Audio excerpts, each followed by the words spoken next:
On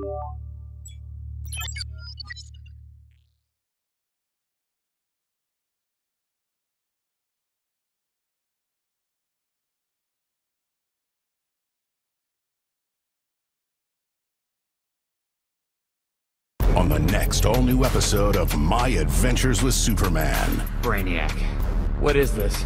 A Kryptonian device that traps your conscious mind inside of it, allowing me to see and interact with your memories. If I am to rebuild the Empire, I'll need a new body. I am not going to let you do that. Oh, Kal-El, you think you have a choice? My Adventures with Superman, new episode, next Saturday at midnight on Toonami, next day on Max. On the season finale of Psalm 100. Come out of there and show yourself! Don't you dare come out! What's that? Thing is, I don't have a lot of time left here as it is. Akira, you are a damn fool!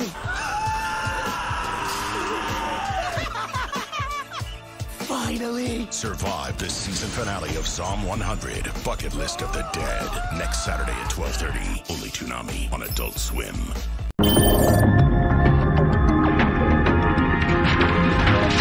Hello everyone and welcome to our podcast Toonami Therapy. On June 19th of 2024, I'm Michael. Yeah, hello, I'm Tommy. And this is our podcast where we talk about anime and some other things, some episodes of which air on Toonami. Okay, so, yep, I guess we'll just get right into it then, because I don't think there's any important news or anything about Toonami yet. They're actually, well, it's weird. I think they did apparently announce a second season of Ninja Kamui. So, that's something. Maybe? I don't know. I saw someone say that it wasn't actually correct. So, I'm not 100% sure if that's true or not. But it looks like we might be getting a second season. Probably in like a year and a half, given how long it takes them to, actually make the stuff. Mm-hmm. Like, we're still waiting on Uzumaki, aren't we? I need to double check, when did they actually announce that it would be getting an anime adaptation? Uzumaki. Let's see. The anime was announced on Wikipedia at 2019's Crunchyroll Expo. A 4-episode anime television series adaptation was announced. So, yeah, that's about 5 years now. Boy. Anyway, I think we're going to... I feel like someone said that it was going to premiere in 2024, but I can't remember exactly. But I don't think they said when. So, anyway, so yeah, might still be a while before we ever actually see that second season. Alright. Anyway, we'll then, I guess, move into it. We'll be starting with the stuff that aired on regular Toonami. So we've got My Adventures with Superman, Episode 5. So basically they find, so let's see. So 2 things. First off, Superman ends up being in this like contest for most eligible bachelor in Metropolis. So he's there and kind of dealing with it. Then that this girl, the Kara, the one who we find who was Superman's cousin, who I guess was on another planet or something and got the message, she shows up and runs into Jimmy, and because I guess we can't have her meet Clark too quickly, they end up spending a bunch of time together and basically establishing, I guess these two are very clearly going to get together at some point. But in the meantime, after a bunch of stuff happens, she does show up and sees him and gets all angry about him doing that whole, bachelor thing, basically saying that the whole place has made him weak, and basically fights him and grabs him and leaves with him. And yeah, that's basically our episode.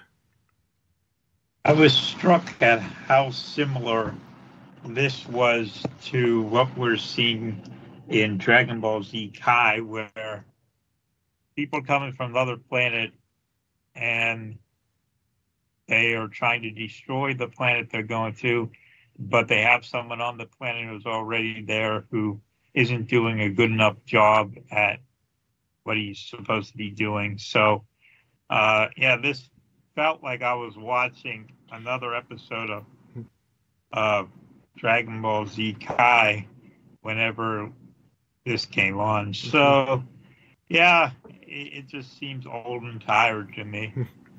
Well, I don't think she was actually planning to destroy the planet in any way, unlike Raditz from Dragon Ball Z.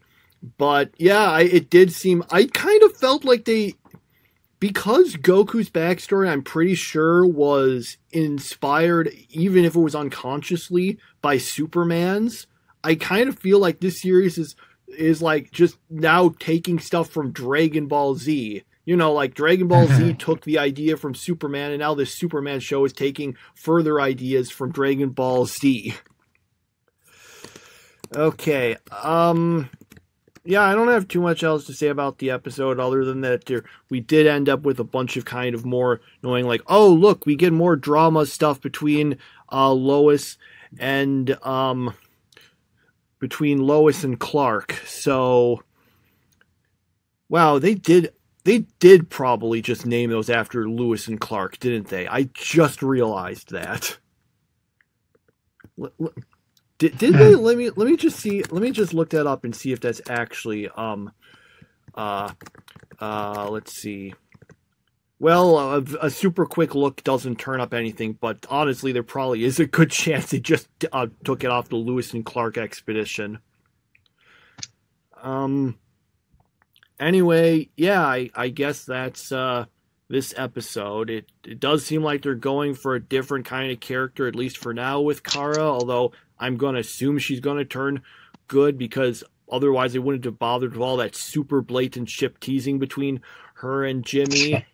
And I don't think they would have taken an established good guy character and just made them a completely evil. So yeah, no, she's going to turn good at some point. I guess we'll see. And oh, did we mention that this last episode that this is getting a third season? I can't remember. Yeah, it's getting a third season. I saw some people remarking that no one watches it. Not so sure about that, but another season of this, which it's okay. It's not terrible. And I mean, it could be terrible. So, I mean, there's some other stuff that's on other streaming platforms these days that's pretty awful. So I'll give it credit that it's not terrible. So. Okay. All right. So we move on to Zom 100 episode 9, which basically is sort of two different plots. I guess they were separate chapters of the manga and they just kind of had to put them into one episode. So first they meet a guy and they make a treehouse together. Okay, that plot over. Next episode, after that, our main character decides he wants to go back to his hometown, and they get there. They have not been taken over by the zombies because they set up a big barrier, but then it turns out there's some of the people in that group, who came to the village. They're actually basically evil, and they've set up their own list of stuff they want to do, kind of like Akira did in the show, except it's all crazy stuff. So they're like, we're gonna make the zombies show come and attack the village and stuff like that. So yeah, and that's basically our episode. This episode tried very hard to be serious, and it fell so flat. It's not possible to get any flatter than it fell, because this show shouldn't be taken seriously under any circumstances. Otherwise, it's one of the worst shows ever, if that's the case. Now, I try to take it as just being a comedy, which at least makes it have some redeeming factors. But at the same time, it wasn't very funny either, because it was trying so hard to push these narratives about the main character doing something for his parents and all that. Yeah, I really hate this show, but that's what we got. So, yeah, if this wasn't at the time it was at, I'd probably drop it by now. But yeah, I wish there was some humor to this episode, and there was a little bit with the treehouse thing, but most of it was just this weird mix of trying to be emotional and stuff, and it just didn't work in my opinion. Yeah, I think it was just kind of okay. The treehouse just kind of felt like it was just there. You know, we get some stuff like we meet this guy and he says, "Oh, my son was killed by zombies and I wanted to make a treehouse because I didn't make it for him before." And, well, that was also on their bucket list, so that solves that. I guess we're getting more of a little continuation of the plot with the second part, but I don't know. I thought it was just okay, I guess. Yeah, my opinions are always to the extreme. Okay, so after that, we move on to One Piece. We're on episode 671. So, all the other the characters are still doing stuff. They're basically doing what they were doing before. The big change, I guess, really is the fact that once again they're trying to put the little I can't remember what the fruit she eats is. Were they grapes or something? Whatever. They wanted to put one into the bowl of the, I'm just going to call them grapes. Sorry. They're probably some made up fruit actually. But grapes. Gum fruit. Not the devil fruit though, but yeah. Into that one where that Sugar's always eating, Robin has to get Treble, the sort of person guarding her, to leave, and then they try, but she throws the thing away even after they put it there. So then they just decide to try to attack her, and then, which is not the greatest idea, because all she has to do is touch you and turn you into a toy that is forced to follow her commands, and you also forget, and also everyone forgets about you. So she basically hits about half of them and makes them fight the other ones, but the other ones have forgotten them and don't know that's them, and that's basically the episode. Yeah. Oh, also that part where they put it into her bowl, but she just happens to throw that one away. That whole part was filler, like complete filler. I checked. I was pretty sure they had at least padded it out, because they have her reach and get the stuff very, very slowly. Yeah, that was funny. But even that part, even them putting there to begin with, was filler. I checked the manga. They just right away go and confront her in the manga. In this one, they actually have the plan of putting it there sort of work, and then after that doesn't, they directly confront her. And I think that look, as far as ways to pad it out, it actually wasn't a bad way, but I think the joke was supposed to be that they're supposed to do it stealthily, but they're all such idiots, they just immediately confront her. And the funny thing is, it's padded out filler. Mm-hmm. So So it's not just filler; it's padded filler. That's impressive. Yeah, that's impressive to be able to pull that off. I just always wonder about what it's like to be like writing or animating the One Piece anime and having the job of having to pad everything out. That was kind of like me writing fan fiction, padding things out. But it's even more than that, because you have a clear source material and your job is to adapt it, but also to make it take way longer.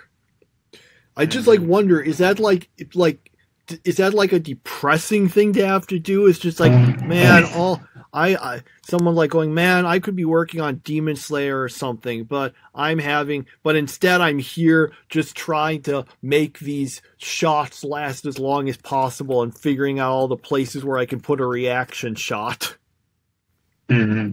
And yeah, actually, hang on, let me double check on something that I said.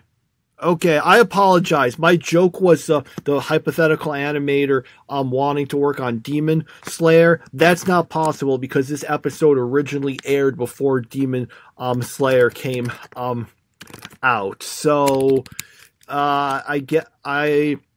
okay, that animator, yeah, they might be thinking to themselves, man, I could have been working on Fate Stay Night Unlimited Blade Works, but now I'm working on, but instead I'm just padding stuff out.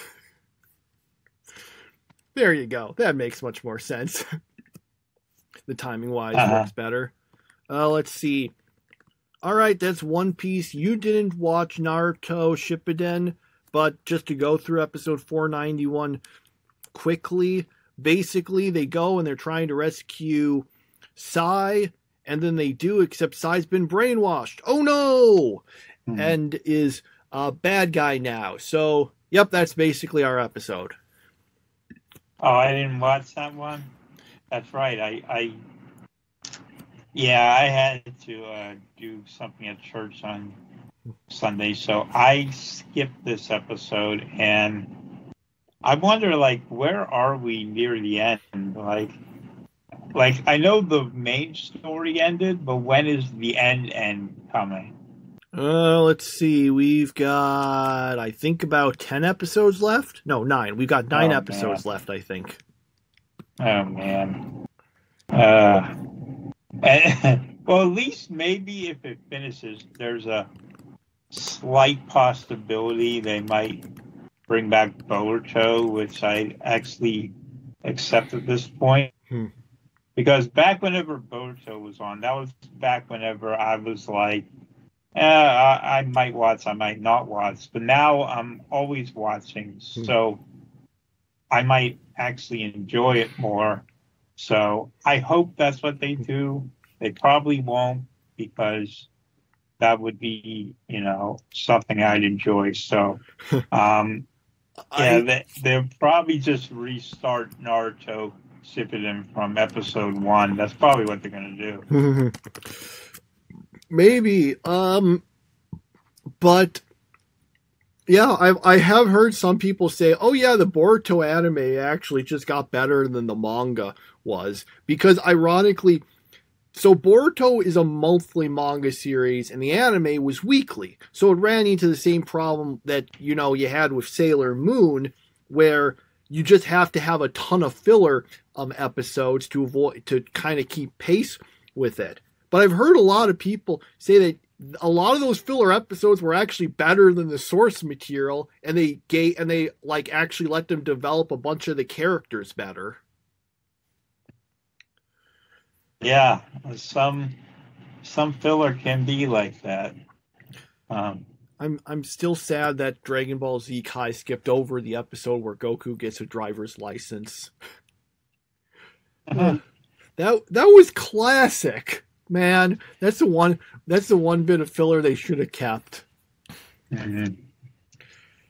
Anyway. All right, so that marks all of our Toonami stuff. We'll move on to our non-Toonami series before, towards the end, coming back to the Toonami Rewind series. So, here we have it. we're done. The final episode of my teen romantic comedy SNAFU, episode 38 overall. Do you wanna describe this one, or do you want me to? You can go ahead and do it. Okay, so they're basically planning to. So after Hachiman and Yukino have, I assume, gotten together, because like so many other conversations in the show, they apparently do, except they say everything, except they say it all in a way without actually formally saying it. Yeah, they say a lot without saying anything. Mm-hmm. So basically, yeah, there's that. Now they're working on making another prom for the series.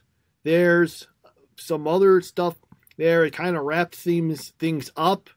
Oh yeah, Yui also basically says, yeah, I'm totally into Hachiman, but she's going out with my best friend. Although she says that in, like, once again, one of the most roundabout ways possible.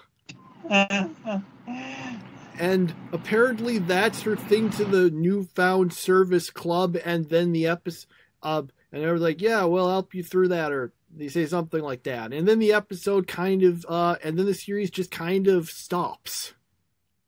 Oh, you forgot to mention that Komichi joined the service club. Right. And so did some random girl. I have no idea who she was.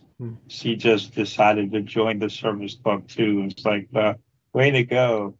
But Komichi, I like Komichi. I think if she would have gotten more time this season, that would have been better.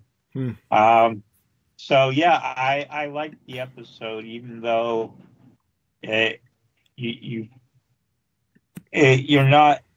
not supposed to understand what they're talking about. They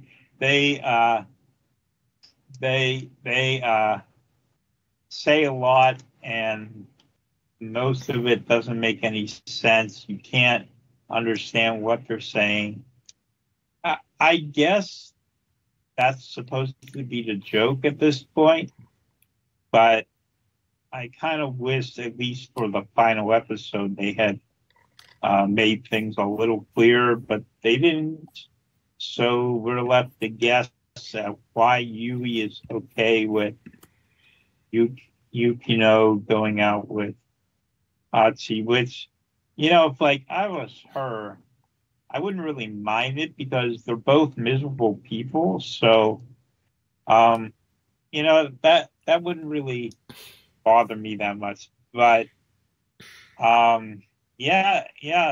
that's how it ended. And for some reason, I enjoyed this episode. I can't explain why. My problem with the series is I feel it doesn't really end so much as it just stops.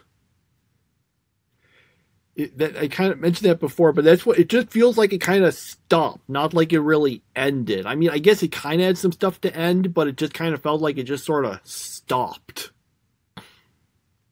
Yeah, there should have been, it really felt like there was going to be another season. That's what it felt like. It felt like, okay, now we're ready for the Komichi in high school season where Hachiman is now a senior, so now he gets to go to the prom and all that stuff. It really felt like there should be one more season, but I don't think there is. So it ends here, just like that, I mean, the episode title was "My Teen Romantic Comedy is Wrong as I Expected," which I think is the original Japanese title. So, and when you put the title of the series in the episode, that basically says, yes, this is the final episode. Is that what Attack on Titan did? No, Attack on Titan didn't do that. Okay, Attack on Titan's actually no, actually, didn't they put Attack Titan in one of the Midway episodes? I think they did. Let me just check on, let's see. on that. No, the final part of Attack on Titan, like the final episode of like the fourth part of the final season is is apparently called Toward the Tree on That Hill. So that's what that was. But it did I think, let me just double check. Yes. An episode midway through, episode 58, towards the end of the third season, that was called Attack Titan, which is the same name as the title of the show in Japanese. It was actually kind of a twist on the title, but it wasn't one that really translates into English, especially the way they rendered it, because the original... So the title of Attack on Titan in Japanese is Shingeki no Kyojin, which a lot of people thought meant which meant advancing giants. Now, a thing about Japanese you need to understand is that you can take a noun and it can be plural or singular. There is a way to specify it's plural. You add tachi at the end of it, but you can still use a noun to mean plural even if it's just a singular. So you can use a word for giant to mean giants, plural, or giant, or titan as they call it in English. So that was Shingeki no Kyojin. So everyone thinks it means, yes, it means advancing giants or, attacking titans. But then you find out, oh no, that's actually the name of Aaron's titan. Shingeki, it's the Shingeki no Kyojin, which in English is just rendered as Attack Titan. That's so you find out, oh, the title this whole time was actually just the name of his titan, but which doesn't quite work in English so they just called it the Attack Titan, and I guess hope that people would make the connection between that and Attack on Titan. But yeah, so the invocation of it was midway through, not at the end. But yeah, a lot of series do that at the end where they just have the name of the series. So when you do that in a case like this, that's a sign. Yep, series over. We're done. Go watch. We're done with SNAFU. Go watch bottom tier character Tomozaki or something instead now. I only mention that because I've seen people say that it's like this series. I haven't really seen much of it, so I can't really comment on it if it is, but that's why I threw out that show. Okay, so... Okay, enough of tangents about Titans. I guess we should get back more into the series itself, or at least the final episodes and stuff. Anything else to say about the final episode? No, that's all I got on the episode. Okay. So. Anything you want to say about the series in general now that we finished it? Yeah, I love Yui. I hate Yukino, and Hachiman. Kind of been different on him, but his sister's pretty fun. So, yeah, that's pretty much all I can say about the show. It's if it wasn't for Yui, I don't think we would have made it out of season 1. It was that negative. So, yeah, unfortunately, yeah, Yukino is just so miserable, and I never really understood her appeal. Like, what was redeeming about her? Like, what was it about her that we were supposed to like? Because we went through the whole series and we never really got her to come around from that miserable state she was always in. So I'm trying to figure out, like, why were we supposed to root for her? Because I didn't see any of it in her. I don't know. I didn't really have. Was that? Sorry, were you asking me the question, or was it just rhetorical? It was rhetorical. Oh, okay. I mean, to be honest, I didn't really care that much which girl he ended up with, so.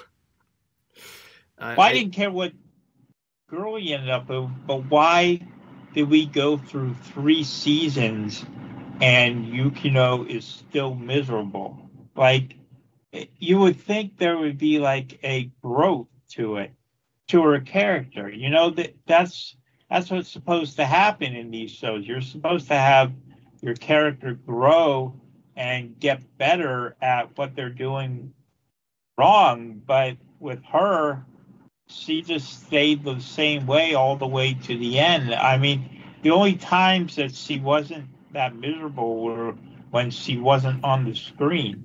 And, you know, I just thought we were going to have like a coming of age type of story with her, and we never got it. You know, like Yui's character grew. She was able to change over time. Even Hachiman changed over time, but Yukino stayed that same miserable person all the way to the end.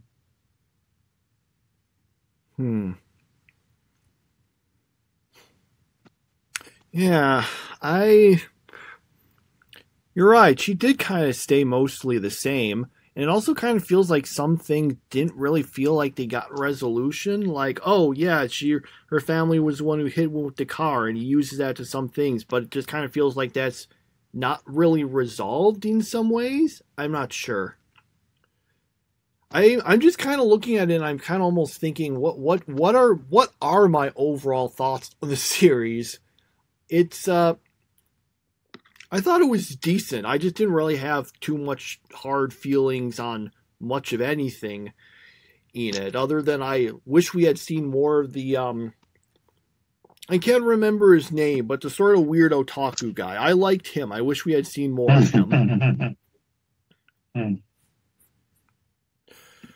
I wanted to see more of the tennis person. Not sure what gender that tennis person is, but you know, I won't say anything else. But yeah, I like that character. I don't remember the name of that character though. Yeah, I'm so this is the end of the series. Like I said, it looks like this is in fact the end of, I think this adapted the end of the light novel series, volume 14. There is a volume 14.5, which seems like it's kind of a collection of shorter stories.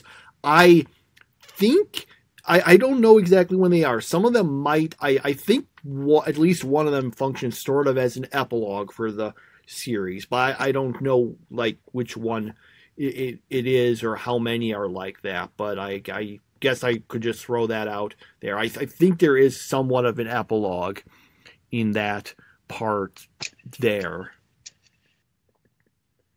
is my understanding. Maybe everything I said is completely wrong, in which case I apologize. It's just harder to summarize a series after you've gone through, 39 episodes of it? Yeah, it's a lot harder. Yeah.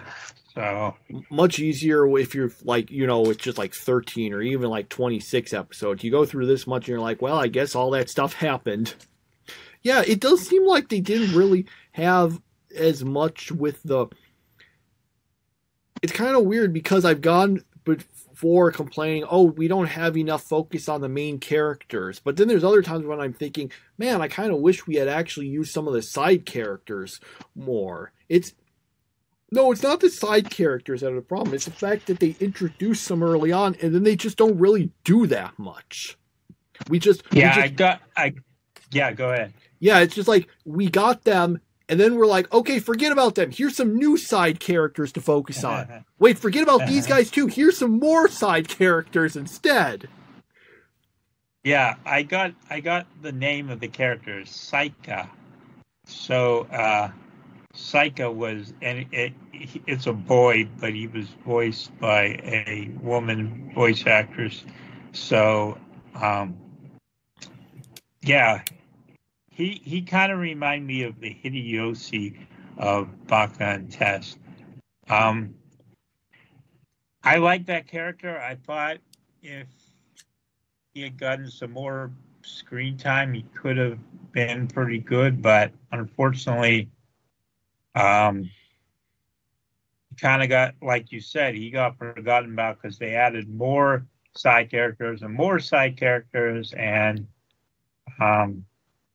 never really developed them, you know? Yeah. I think the weird thing I mentioned before, this doesn't really seem to have much romantic comedy. Now, I think what I was throughout the series, I think that a bunch of the stuff they were talking about was supposed to be that. I just didn't pick up on it because so many times the characters say everything in such a roundabout way that I don't know what they were actually talking about.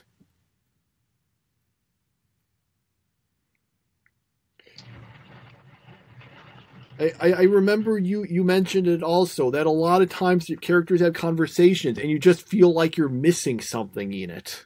Yep. Now, that's the way I felt most of the show. Yeah. Now maybe the two of us are just kind of dumb, or at least me, but and are missing it, or maybe it just didn't explain it well. I don't know. It was I guess to try to summarize it, I did like some of the characters. You know what my biggest issue with the show? I was talking about characters. No, I think the characters are okay. I just don't think the plot, they do that much with the plot. There's plots, but it seems like it mostly stuff that's not super interesting and such. I kind of feel like I wish they had done some of the plots, especially in the third season, were like more interesting and made better use of the characters, I guess. Mm-hmm. That is one thing to mention. I do think the series gets the third season was the weakest. Maybe that's why I'm feeling a little more negative towards it, because that's the last one we just watched. Now, that is true. That third season was the worst one.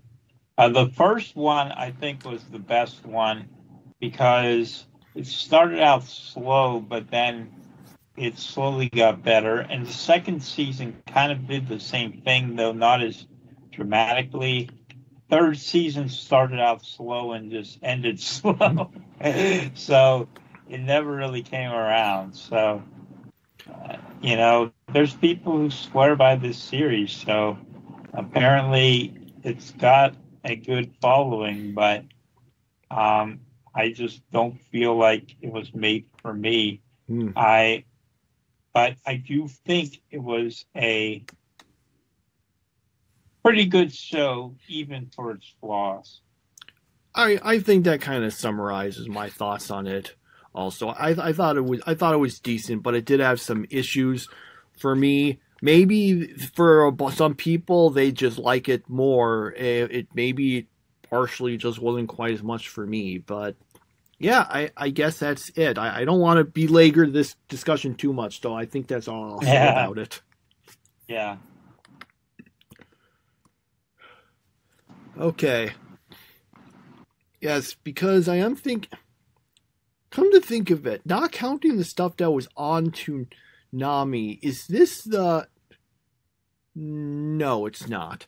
I was trying to think of how long this was compared to other stuff we've watched, but I'm thinking, oh no, this is not the longest. Like Full Metal Panic's longer. The first two seasons of Re:Zero were longer than this, so I was just being stupid there. Never mind. But it's probably one of the longer ones, even if it's nowhere near as long as some of those. Okay. All right. Any last things to say, or shall we move on? We can move on now. All right, so we got Full Metal Panic, the second grade, episode 9. Okay, so Kaname figures out that someone's watching her. I don't know how she manages to do that, but she does. And she decides that the best way to do it is to seduce a man and then, I guess, take the weapons he has from left over from Sosuke, use them to subdue the man, and then go and find the person who's been watching her. And then she does that, and he says, I'm not your problem, someone else is. And sure enough, he gets shot like right as he says that. And then we get to see one of those Chinese girls, because she's the one who attacked him. But the Chinese girls, she isn't the bad guy. The bad guy is, it's the guy I've been hyping up for so long. And he just so happens to be Tessa's brother. And I love how we find out he's her brother whenever we never had any mention of her having a family before this, at least not that I can remember. But he shows up to say, hey, I'm the bad guy. And then he decides to kiss Kaname, which was what made me hate him so much, because it's just wrong and it didn't make any sense to the plot either. So you thought your first kiss would be with Sosuke, but it was me, Leo. Yeah. I sorry, yeah. The joke is obligatory. Yeah. Go on. Yeah, and with that, that was the episode. So what do you think about it? Oh, well, there's some pretty good stuff in here. There's some weirder stuff, because I'm thinking, okay, so Kaname, so her plan, she has the thing to get the guy there and then leave and find the person who's watching her. I'm a little confused. Why did she have to change clothes to do that? That was what I was confused about. Anyway, so yeah, so she finds the guy, but then that other guy gets shot by, what's her name? The girl, except, well, she dies anyway, so I can't remember her name. I found some of the conversations between her and Tessa's brother Leonard kind of confusing, because Kaname's all annoyed at him because he kills that other girl, but I'm like, well, but she was trying to kill you like 3 minutes ago. It actually seemed a little weird of him to do that. You'd think that it would be more sense to just capture her or something, but for questioning.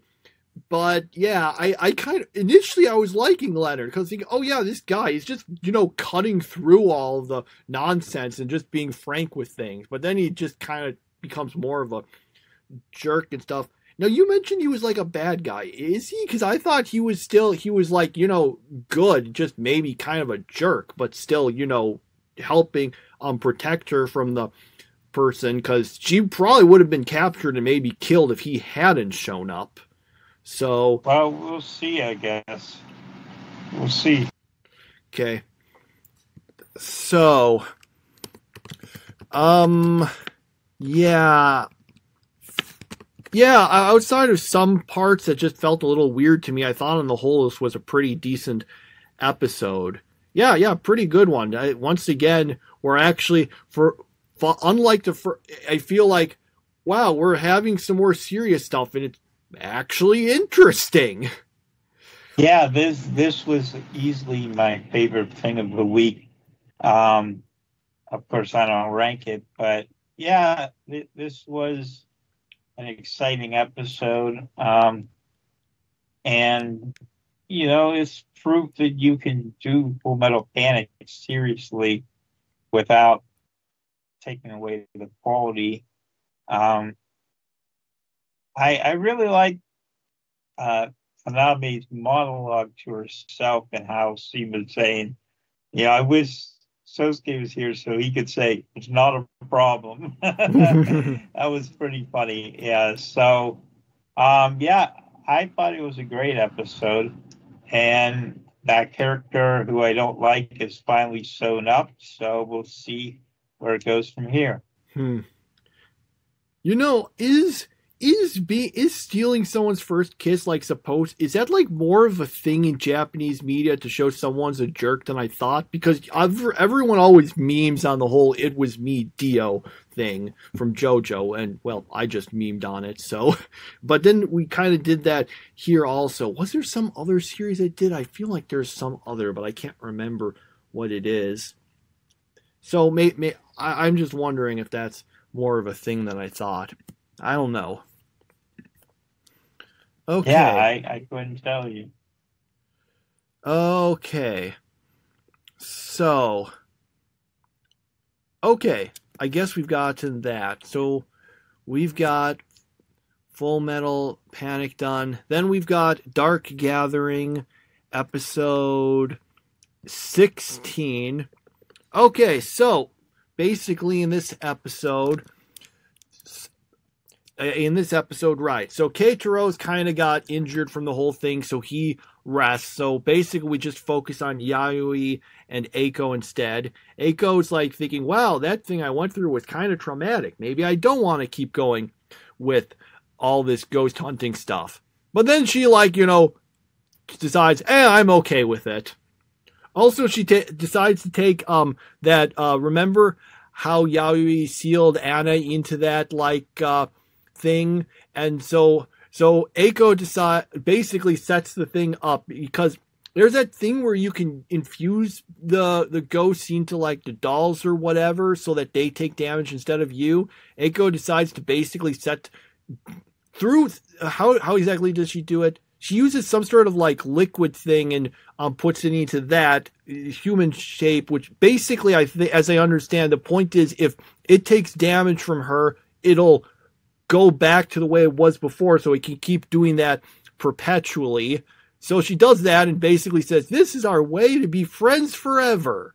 And I'm like, oh yeah, Eiko, you are actually really creepy sometimes. And I'm like, yeah, I had forgotten about that part where it turns out that she actually had tried to manipulate Keitaro into going into all the ghost hunting stuff. So she can be nice a bunch sometimes, but yeah, she's kind of a psycho herself sometimes. Anyway, so after they get all that stuff done, they decide to try to go to do what the episode title says, house hunting, and they want to find a cheap place where they can store all the really powerful spirits. So they go to this house that's apparently really haunted, and which is apparently dangerous enough that the guy tried to sell it says, you shouldn't buy this.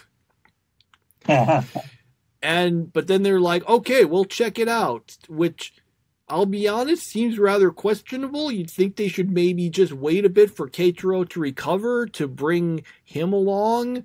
But I guess they're going to go into the haunted house and presumably more crazy stuff will happen. Mm-hmm.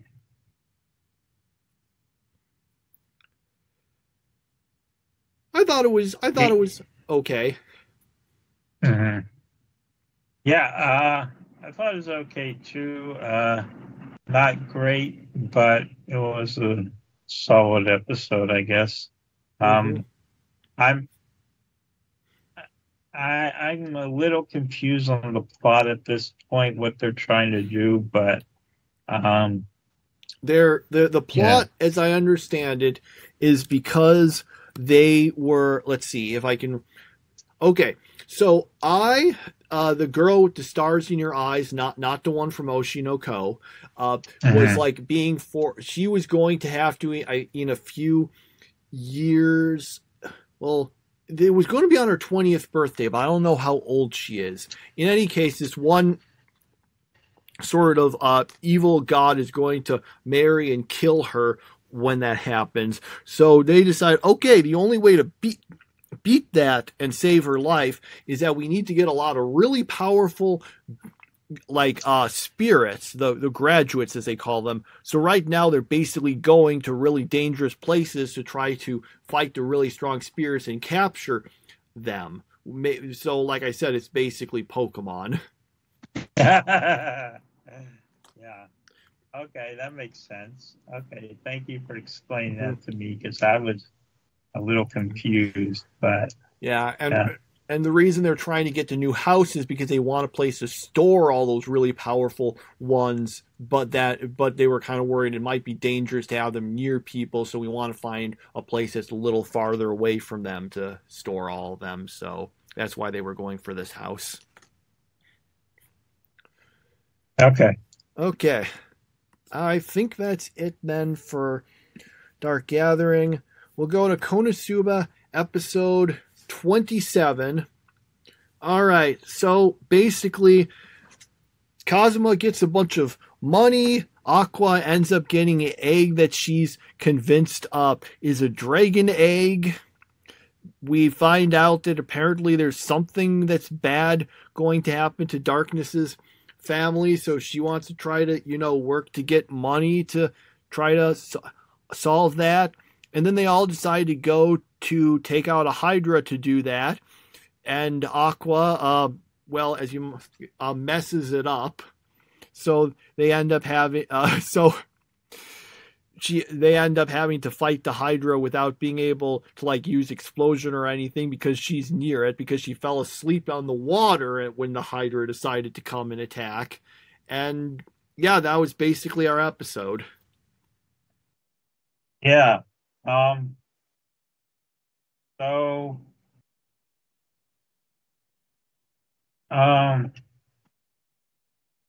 Yeah, I was a little confused. Could you tell me if those awkward pauses in the show were meant to be there? I think they were meant to be there. I think they were I think they were supposed to be jokes. Well, maybe they were also there to try to save money on animation, but they did, I think, they were supposed to be there as a joke.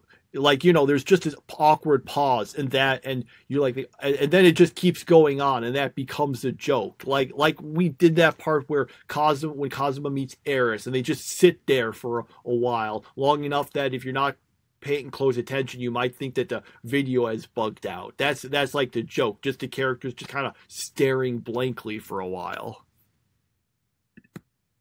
Yeah, I don't get the joke, but at least I know that it's a joke and it wasn't my television. So, yeah, it wasn't as good. Well, you know what?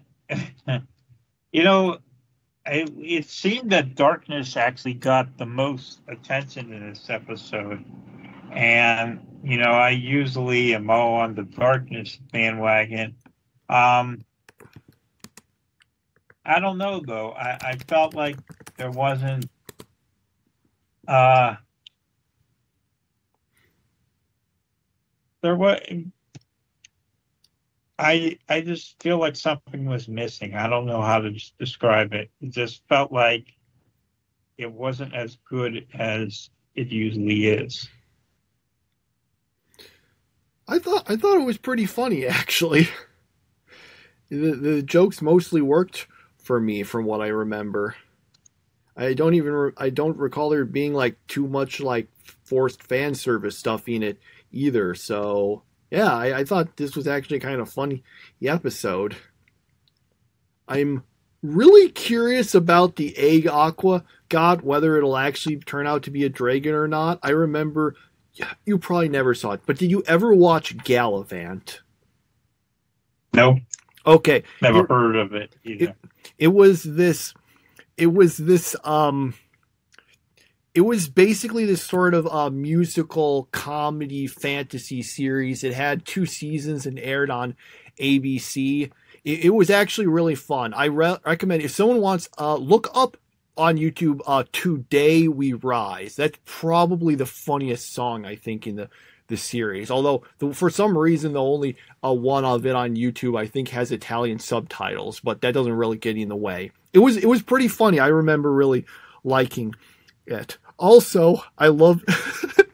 You're going to get a kick out of this, even if a lot of our listeners aren't going to recognize or even know what this is a joke on. This is the name of the first episode of the 2nd season. I want to make it clear. This is the actual official episode title.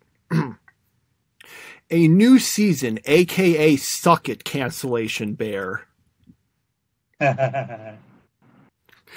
So, yeah. So, oh, did you hear that he retired from doing predictions? He's been doing them under the name TV Grim Reaper, but he said that this past year was his last year doing it. So, Okay. yeah, he's finished. I always felt like you could do just as good as him by just picking every single show as renewal, and you'll end up with the exact same percentage as what he gets. But he hates streaming. But like on Twitter, he's always going against these streaming services. So, yeah. But he has not yet disappeared from the public eye. He just changed his name. Yeah. Anyway, I did think it was there's that. I don't know, was the Cancellation Bear or Grim Reaper as you call it, were the same people behind it still? I think, yeah. Okay. Yeah, it was the same person behind it, but when he sold TV by the numbers, Okay. he also sold the rights to the Cancellation Bear character. Okay. So he had to change his name to TV Grim Reaper. Okay. Because there was a article that came out talking about him, and in the article it called him TV Grim Reaper, and he took that as his new name. Okay. So yeah, that's one person doing that. Okay. Anyway, so Galavan was a pretty fun show. I was glad it got the second season because the first season ends on a kind of annoying cliffhanger, but the second season does wrap things up for the most part. Anyway, the reason I bring all this up is that there is this joke throughout the second season where this character is sold this lizard and is told it was a dragon, and throughout the whole season he keeps insisting he has a dragon. He's like, I have a dragon! And, then it turns out in the end that, oh no, it actually was a dragon. So, yeah, that was a fun series. But back into Konosuba, I think it was, I thought it was fun. I am curious as to whether it'll turn out to actually be a dragon as a joke in that you think Aqua's just being dumb, but maybe it won't be a dragon. The joke will just be, yeah, Aqua's dumb. So either way, Aqua's dumb. well, in the first way, the joke is that she's actually not being dumb for once. But yeah, either way, she is. I mean, she's dumb. Let's admit it. All these characters are idiots. Yeah, all four of them. Even my beloved Darkness.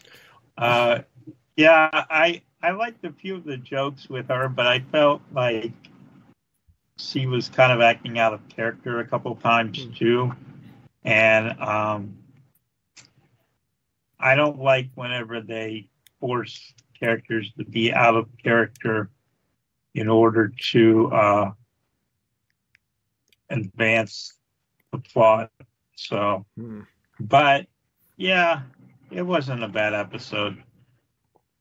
All right, so we've got that. Then we'll move on to Kaiju number 8, episode 6, episode 6.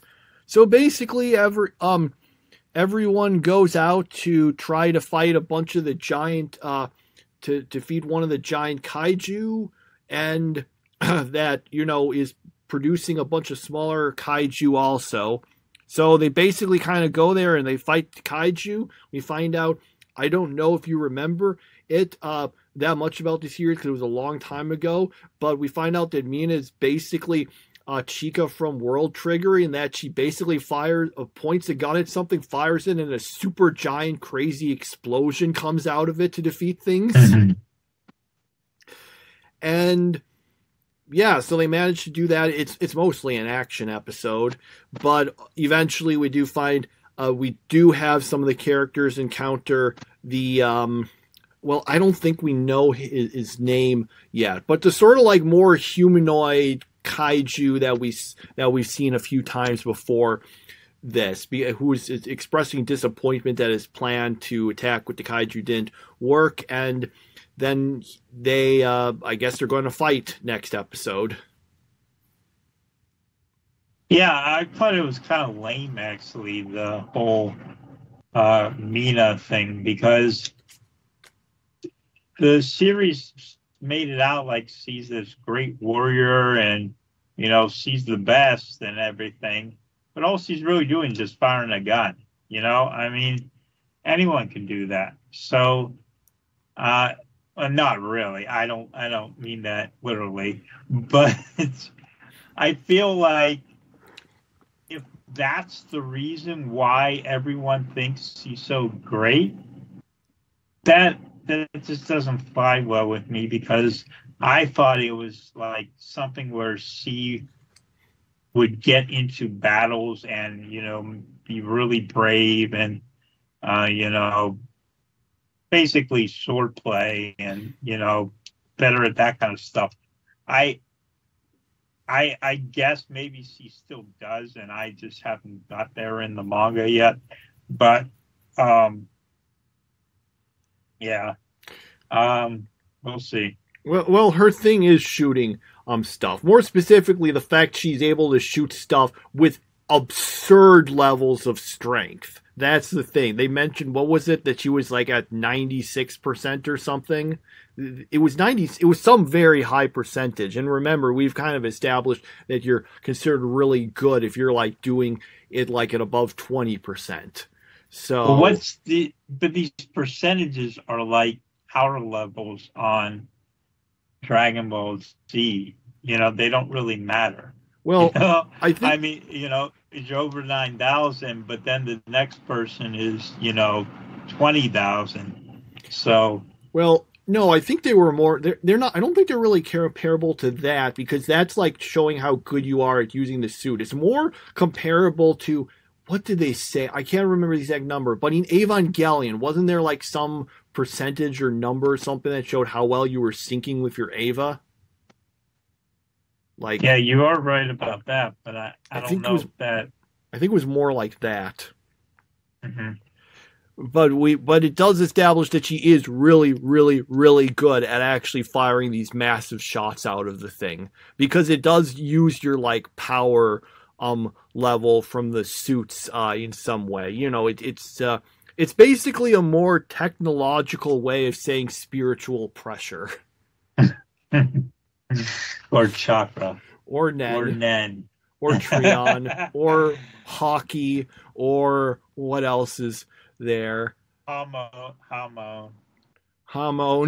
Yeah, well, Hamon got kind of retired, and now everyone uses stands. Remember when they were first introduced and they say, because it stands beside you, it is called a stand. And how many stands, like, don't stand next to you at all anymore? Remember the guy whose stand was a boat?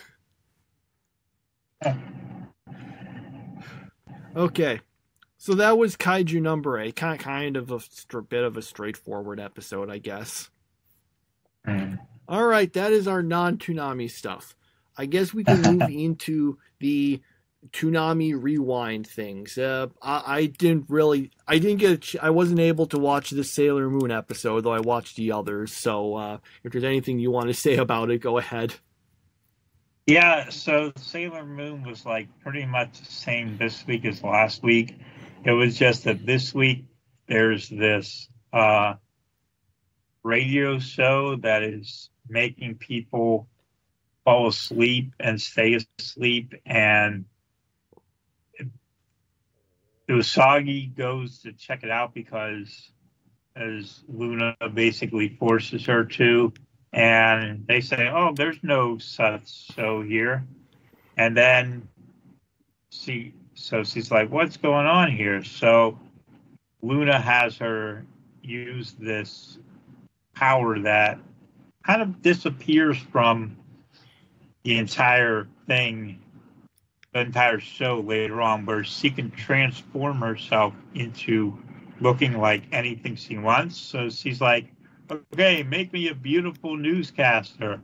And she does that, and then she's able to sneak into this radio station, and which, again, they said no such thing existed, but apparently it does exist. And then she meets Jadeite there, who's been putting things over those airwaves and putting people to sleep. So then she kind of fights him, and then there's a monster of the week, and then she kind of beats it thanks to Tuxedo Mask just showing up and not doing anything. and that's the episode. I mean, it's pretty much the same as last week's episode, except for that little bit of her transforming into a pretty newscaster, which is entertaining, but also just another chance to waste time by using a transformation sequence. Okay. All right. So, well, I didn't watch it, so I can't comment too much about, and I'll try to do better next week. So, yeah. After that, we've got Dragon Ball Z Kai. We've got 2 episodes of this. Let's see. Wait, do I have? Wait, I think I have the wrong episode numbers here. Yeah, I got. Let me just correct these quick. Okay, episodes 5 and 6. So Goku goes down the snake way. Continues to do that. There's a bit which is I'm just going to mention this just because. So there's a part earlier where they say, by the way, don't fall off Snake Way, then you fall into hell. So in this one, he decides to try to take shortcuts by jumping across it, but then almost falls off, but manages to get back on. And that is the entire payoff for that thing, because there actually was in the original Dragon Ball Z. Yeah, there was an episode where he totally falls off and ends up there. HFIL, as they called it in the original English dub. Home for Infinite Losers. Yes. He gets out and stuff, and goes back to running down. So wait, that actually happened in the first Dragon Ball Z. It was padding. It was filler, but yeah, that happened. Okay.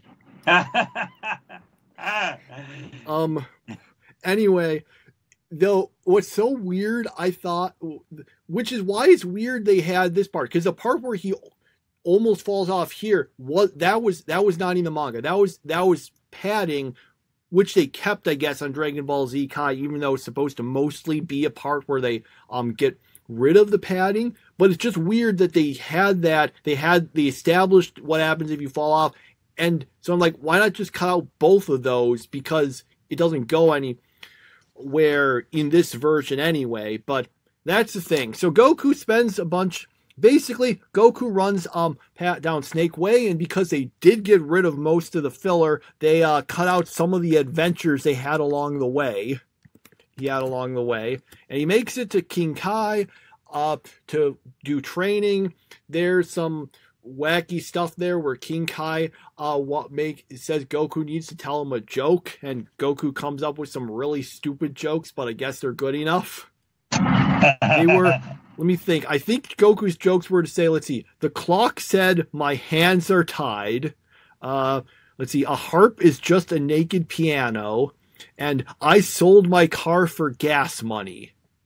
Those were, that was the best one.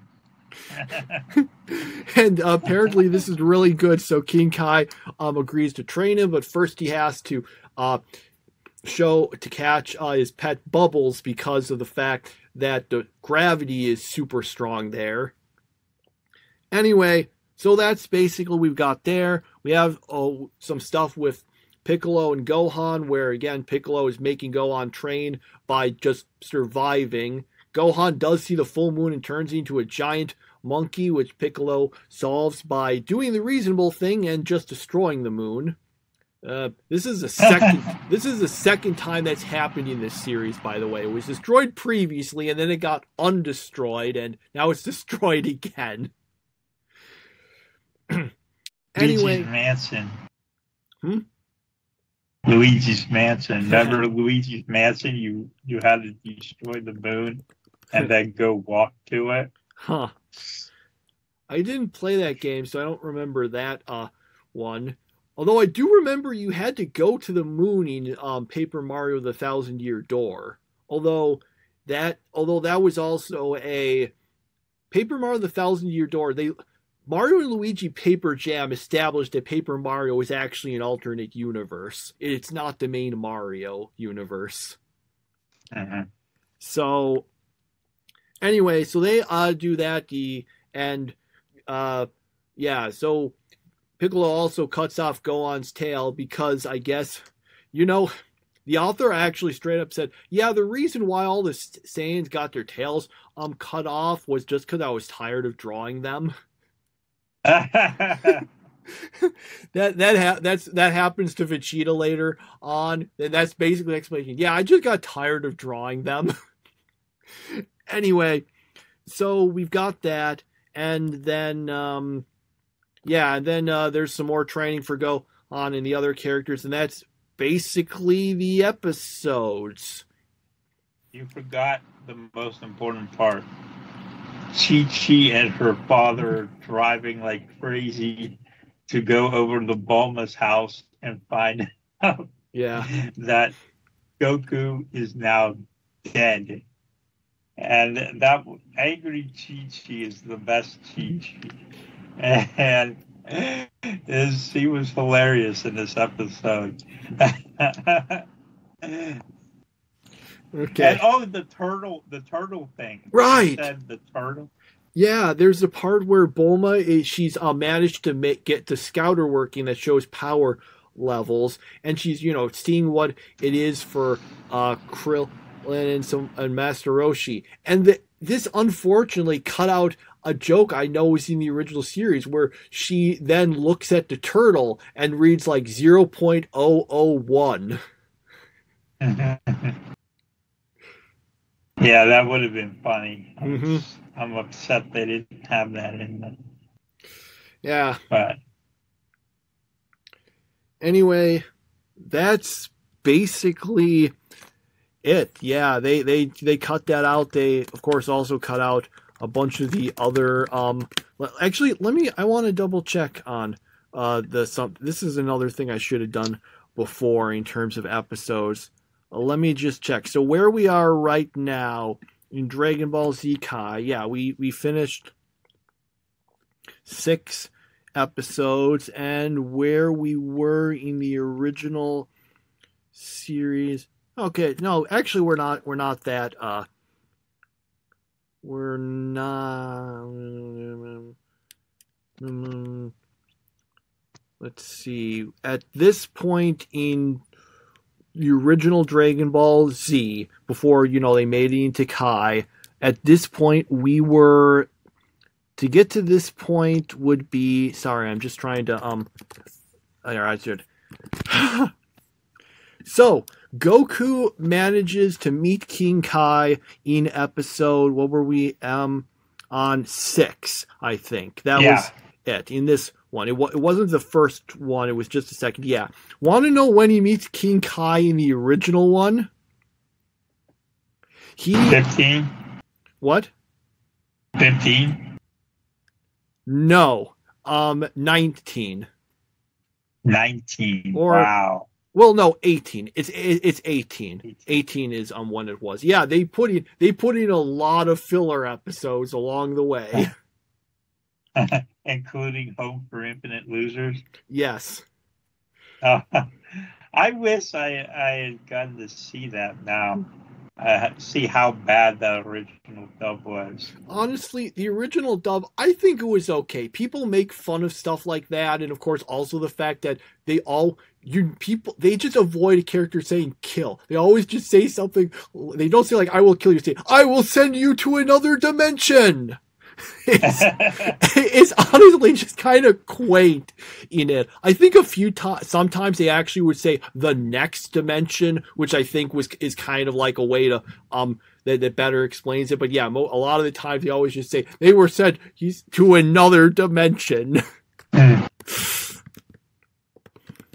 Yeah, I think censorship aside, the original dub was decent enough outside of the fact that they didn't cut out all the filler. But again, you know, it was more. They just did what they did. So I think they actually might have cut out a few bits of the filler. It's Dragon Ball Z is kind of a little confusing because they had an initial dub, but then I think when they aired it on Toonami, the initial one cut out some episodes or shortened things. I think when it was aired on Toonami, they kept all the episodes, but I could be wrong. Mm-hmm. Okay, so yeah, that's Dragon Ball Z. Yeah, I'm glad we're watching the Kai because things move much more efficiently. Mm-hmm.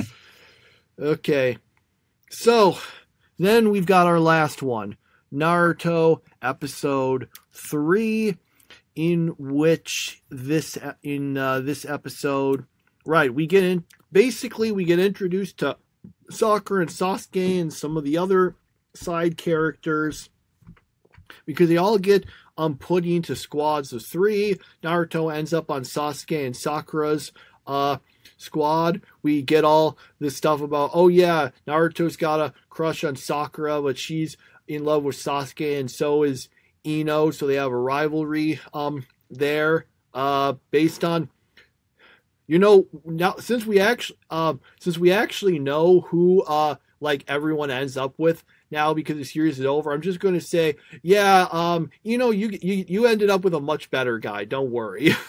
Sasuke.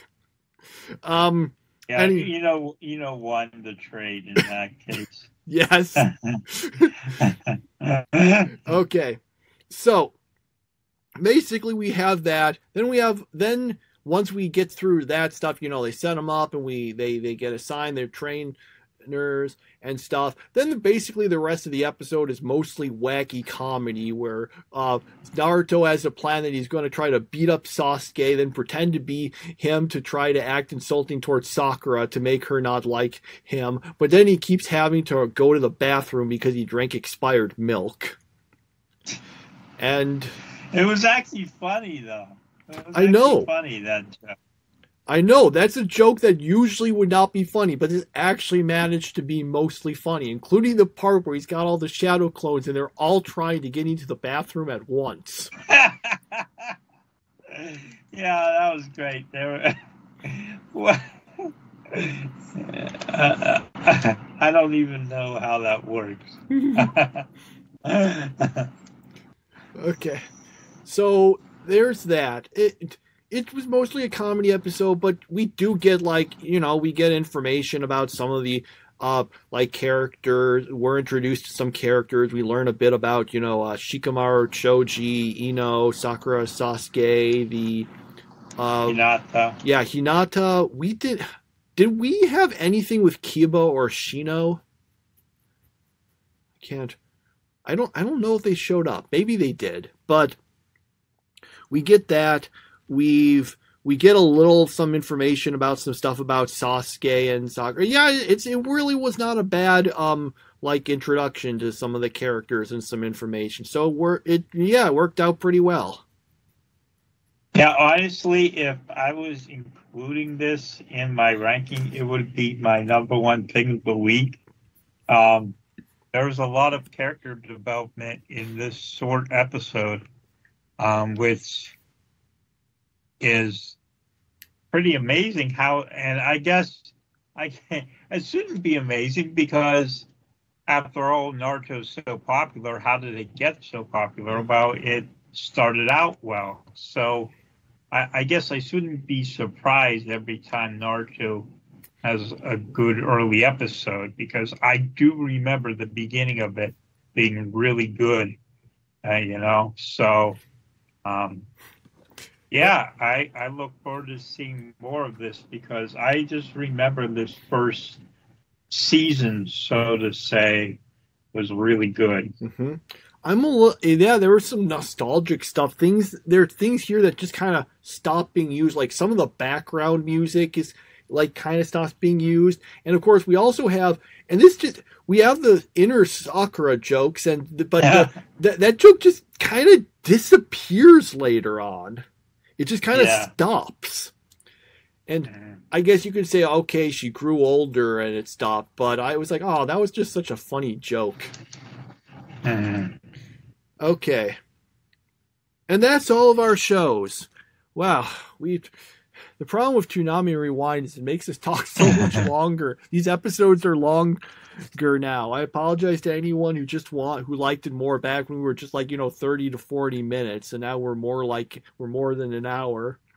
I think we've passed. I can't remember exactly when we started, but I think we haven't passed an hour and a half yet, but we're getting close to it. All right, we can go top 3 rankings now of just not counting the Toonami Rewind shows, but we can give them now. Yeah, so third place for me this week is Konosuba. Second place is Kaiju number 8. And first place, I have to give it to for its final week here, is SNAFU. Congratulations, SNAFU. I enjoyed you just enough, but last 4 weeks, SNAFU didn't make it into the top 3, but it'll get one final first place finish, which leaves it with a score of 7 firsts, 2 fifths, and 4 thirds. I'm sorry. I'm really sorry. 7 firsts, 5 seconds, and 4 thirds this year. So, congratulations to SNAFU. You probably won the year, but we don't know where you'll end up on our final list. That's for sure. Okay, so for me, I think I'll put third place. Yeah, let's put SNAFU there. It even though I kind of complained about how it just kind of stopped, I thought, well, it was an okay ending, and it's an ending, so might as well give it some credit for at least for finishing in a decent way. Second place will be, let's see, Full Metal Panic second rate, and I liked Konosuba the most. Okay. That's all of our series. Any exciting anime stuff that to discuss? I don't have anything, but maybe you do.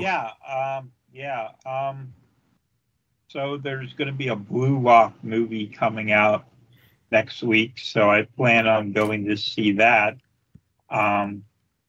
So that's interesting. I'm also thinking of starting to just rent anime movies from my local library and watch them, and then talk about them here on the podcast. Don't have anything this week, but I'm going to try to do better next week, and we'll see if we can get something to add to the podcast just to make it a little longer, because we aren't going long enough, aren't we?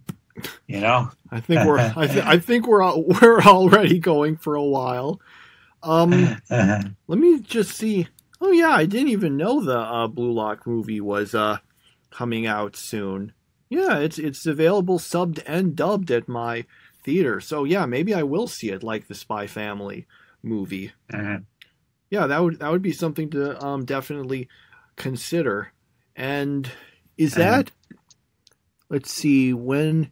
Yeah, that's next week. I'll definitely think about it. I wonder. It looks like it'll be focusing on Nagi, but he's I think he's the most popular character.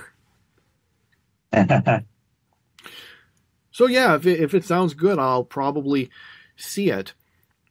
All right, yeah, glad you mentioned that. I would have probably missed it. I'll probably see it the Tuesday after it comes out, though, because I usually see stuff on Tuesday because it's cheaper.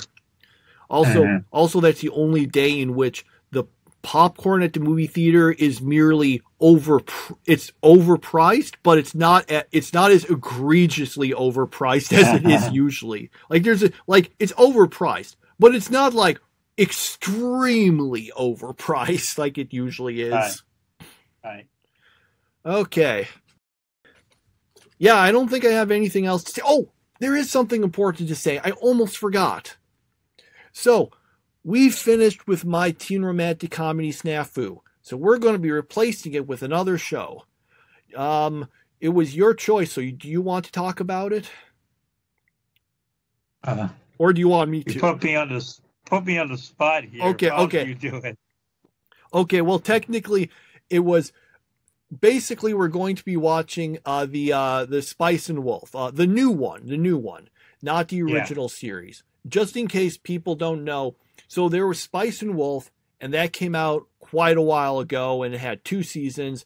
And then now they're bringing out a new series. It started, I think, several months ago. It's called Spice and Wolf Merchant Meets the Wise Wolf. If you're wondering how they fit together, it's literally just a reboot. This new one is just retelling the original series. I heard that it stays closer to the source material, but that's what we'll be watching next, and we'll see if it's decent.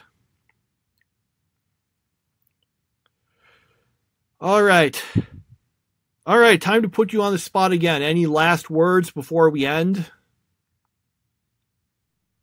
I do have last words, but I'm waiting for you to call it a day. Okay, I'll call it a day. I think we're ending just short of an hour and a half, so there we go there. We'll see you next time. Bye.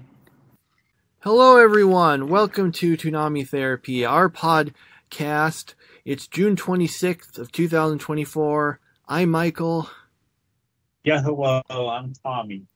And we're here to just talk about anime and some that we watched, some of which is on Toonami. Also, sorry if you hear any audio issues right now. There's been a few. Hopefully, it won't be too much in the podcast. Just wanted to mention that out of time.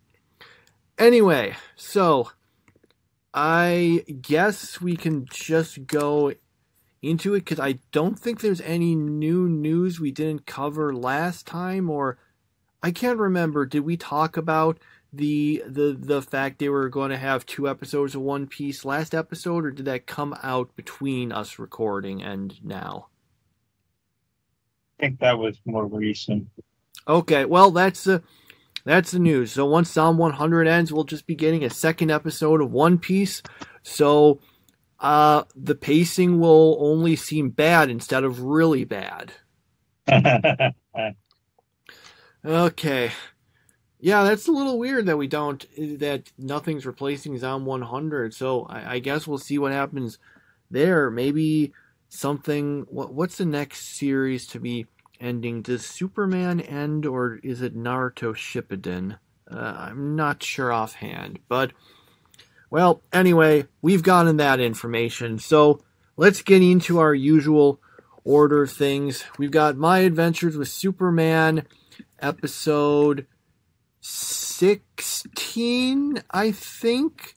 All right, so let's see. Okay, so basically, Kara grabbed Superman and brought him to a place. We find out that basically, to get through stuff quickly, she basically thinks that she's working with her, what she keeps calling father, who I don't know if it explicitly says, but it's obviously supposed to be Brainiac. So because he's using her to take over places and things, and it is also adjusting her memory, so she thinks things are different. It was a little confusing, but that's basically the point there. So anyway, he basically then we find out, yep, Brainiac's a bad guy. Wow, what do you know? The character who's a well-known super villain in the Superman series is a villain this time. basically things are the good news is that Kara manages to get her memory back, kind of, maybe, but then the other characters all decide, hey, we somehow got into space, so we're there now. Because Lois and Jimmy and some other people who I can't remember apparently just popped into a spaceship and found them and came here. I guess that doesn't make much sense. I guess we'll get the explanation for that next episode. Yeah. This episode I thought was serviceable is maybe the best word I can use to describe it. It because everything was, you kind of knew where things were going. You're like, oh, it's obvious that she's having her memories adjusted, and that this other guy is a bad guy, and that all all that sort of stuff. So there wasn't. It was kind of predictable, but I mean, it wasn't bad either. It was just serviceable. Yeah. It was okay. I guess that's all I can really say about it. It was an okay episode. Mm-hmm. All right. So after that, we've moved on to, Zom 100. And, so basically they spend a bunch of time in the town, and they basically, I don't know, I can't really call it slice of life, but it really is just them kind of doing random stuff. And then we discovered that, remember how the previous episode, if I recall correctly, ended with it looking with it like the mother guys were going to do evil stuff and let the zombies in? Well, they do the evil stuff and let the zombies in. So, yeah. And yep, I guess people just have to fight the zombies now. Yeah, my thoughts are only 2 episodes to go. Only 2 more to get through. I'm pretty happy about that. I've really just got to ask at this point, does she like have a shirt? Because she never wears a shirt, like, ever. Like, even wearing this place, she's still never wearing one. Why? She just wears that, I don't know, sports bra or whatever it is. That's all she wears. Fan service? Service, maybe? I guess it can be fan service, but it's just kind of weird that she's always dressed like that. Yeah, I bet it's fan service. It probably is fan service. I mean, you get the same thing with Beatrix. Well, when she's not in the armor thing, at least. So, yeah, guess that's it. I thought the episode was okay. There were some kind of funny bits, but I don't know. I guess I'm just kind of wishing the series had a bit more of a direction. I mean, I guess we're kind of getting one now, but it's just like, oh, these guys are evil. Well, I don't really know that much about them or care. Honestly, the stuff with the guy's previous boss, taking advantage of him, I thought that was more interesting, because we kind of had more of like, I guess, a relationship between the two. I don't know. I thought it was terrible. I got to be honest. I just thought it was terrible. I don't understand why this series is like having these emotional moments whenever it's clearly so. It doesn't know what it wants to be. It's like trying to do, like 5 different genres, and it's failing at all of them. So yeah, this episode I thought was really bad, and I'm just counting down the episodes until it's over, because I don't like this show. I really don't like it. It's probably, I don't know if I hate it as much as Tokyo Ghoul, but I think I hate it as much as Dimension W. So it's down there. It's way down there. I will say that Dimension, in terms of I like it more than you do, but definitely I would say that its flaws are more similar to Dimension W in that Dimension W, I didn't really find it actively like bad, just really boring.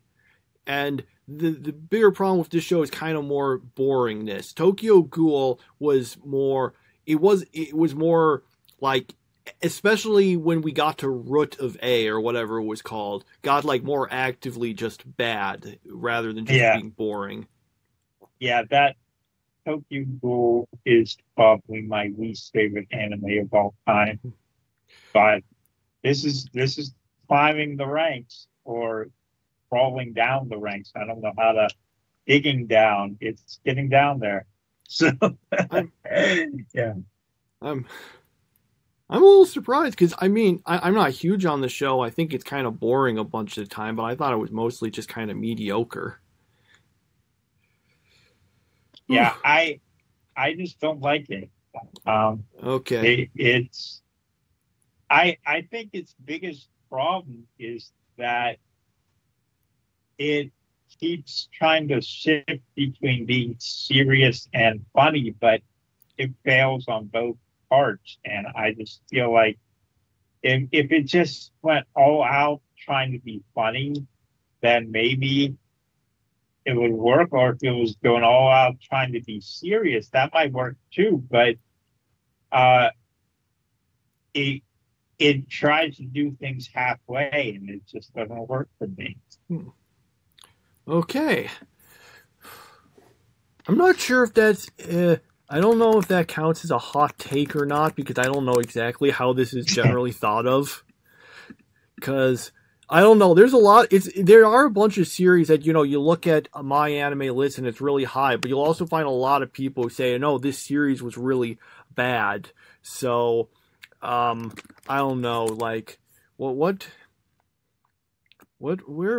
did it end up on, okay, that is 7.81 on my anime list. That was kind of, that's decent.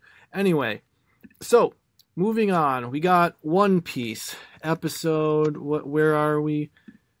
672. So, in this episode, let's see, basically, just trying to make stuff, okay. Basically, Treble shows up to rescue Sugar, and ends up defeating all the little dwarf guys, who they capture, and then, because the dwarves, or the Tontatas, I think are they actually called the Tontatas in the anime? I know they were called that in the manga. I don't know. Does Tontata like mean dwarf and they rendered it as that in the anime? Did they ever call him Tontata in the anime?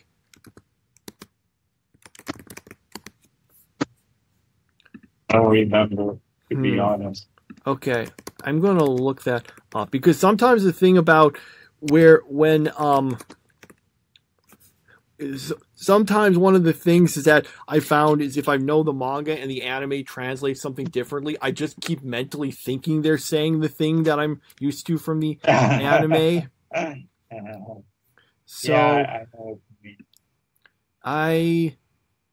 mean. I'm not exactly sure. Well, whatever they're called, they get captured, and because they're extremely gullible, the bad guys get all the information from them, which actually was a pretty funny scene because they go, we'll never tell you, and then like I say, well, we already know, so it's not an issue, is it? Oh, you already know? Okay, then I can tell you, and then immediately spill the beans. Okay, so let's see. Usopp, M, and Robin manage to escape, though. Meanwhile, there's a bunch of fighting stuff still in other places. We have a flashback for that is kind of a little confusing because it's not if I remember correctly, it's not super clear it's a flashback at first. Yeah, it isn't. I thought it was like I whenever I saw it, I'm thinking, why are we going back to this again? I was so confused. Okay.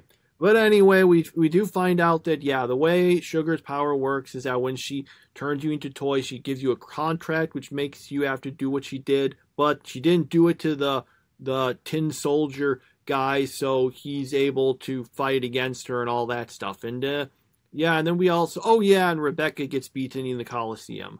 And that's basically the episode. After all that, he gets beat. I mean, why did we even... Why was that even a thing with Rebecca? Like, we had all this buildup and there's no payoff at all. So that, to me, made no sense at all. It's like, okay, we watched Rebecca fight for months on end, and it turns out that in the end she just loses. Mm-hmm. And I'm like, what's the point of all that? You know? I'm trying to remember. So the thing about this arc is I know what happens at the end. And some vague things about what happens along the way, but I don't know a lot of the specifics until then. So I'm thinking, I know she does stuff later on in the arc. I just don't know if she does anything actually important.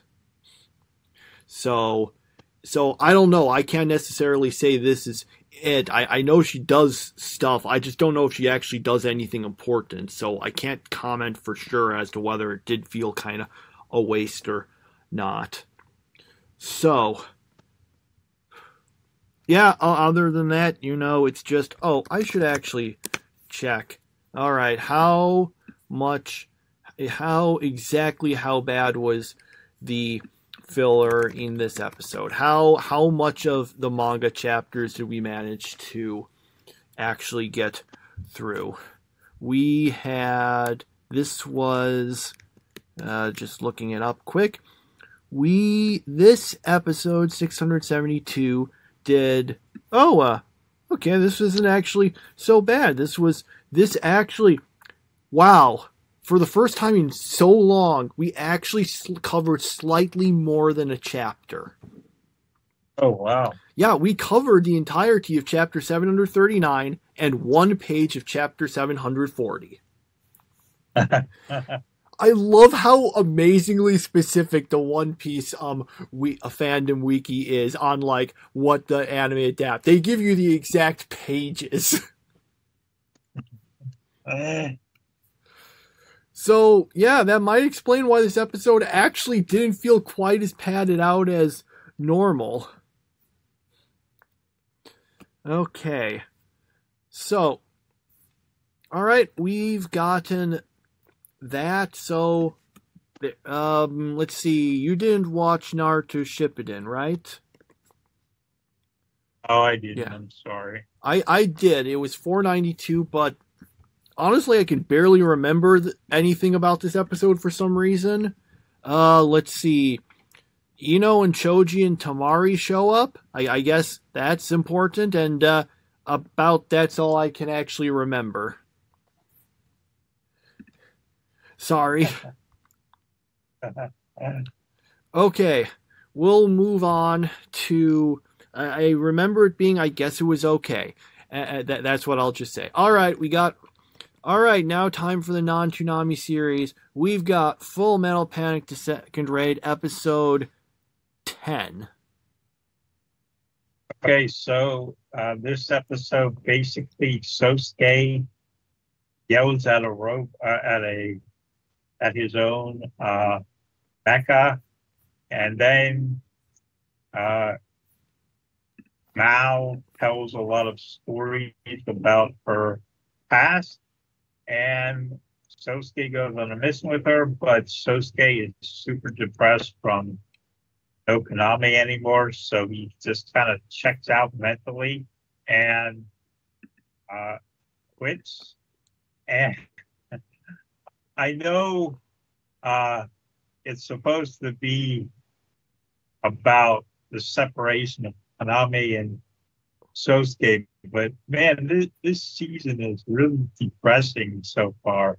So yeah, just a really depressing episode, and no Konami anywhere to be found except in conversation, and that's this episode.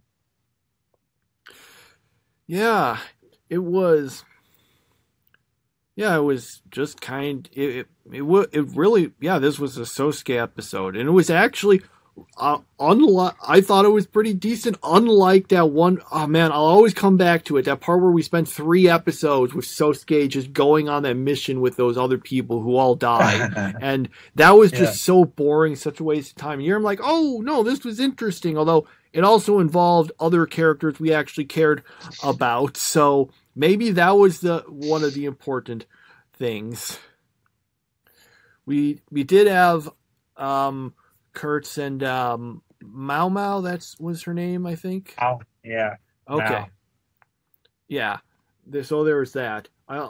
So yeah, this was pretty decent. I just don't know if I have too much to say about it. Him arguing with the AI of his mech was kind of funny, especially because it's not like AI as in, you know, like actual intelligence thing. It's more like if you get into an argument with Siri.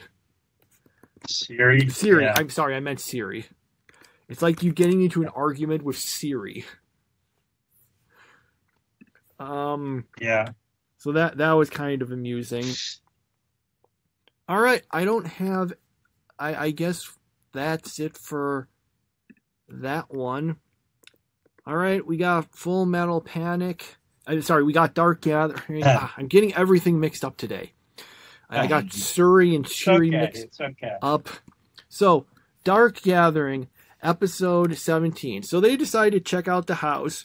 We basically find out that, yeah, there's ghosts there because the daughter and father, their mother died. So then this other ghost, or I can't remember, or monster or whatever, showed up to them and said, hey, if you do these rituals, then everything will be great for you, which involved, you know, killing a bunch of people and making altars and all sorts of stuff like that. So I guess our characters have to deal with that. Also, Eiko ends up getting one of, like, the ghost things literally, like, just goes into her through her mouth, but unlike Kafka, she doesn't get cool kaiju powers. It just, you know, tries to burst out from her stomach, but, you know, they manage to beat it and get it out, and then they decide, you know, okay, well, we have to go and defeat the remaining one of these sort of monsters, and then Eiko gets captured again, and Yayoi has to go find her. I hope you, if you were watching this, I hope you were okay with the sound of Eiko screaming, because oh boy, does she do it a lot in this episode.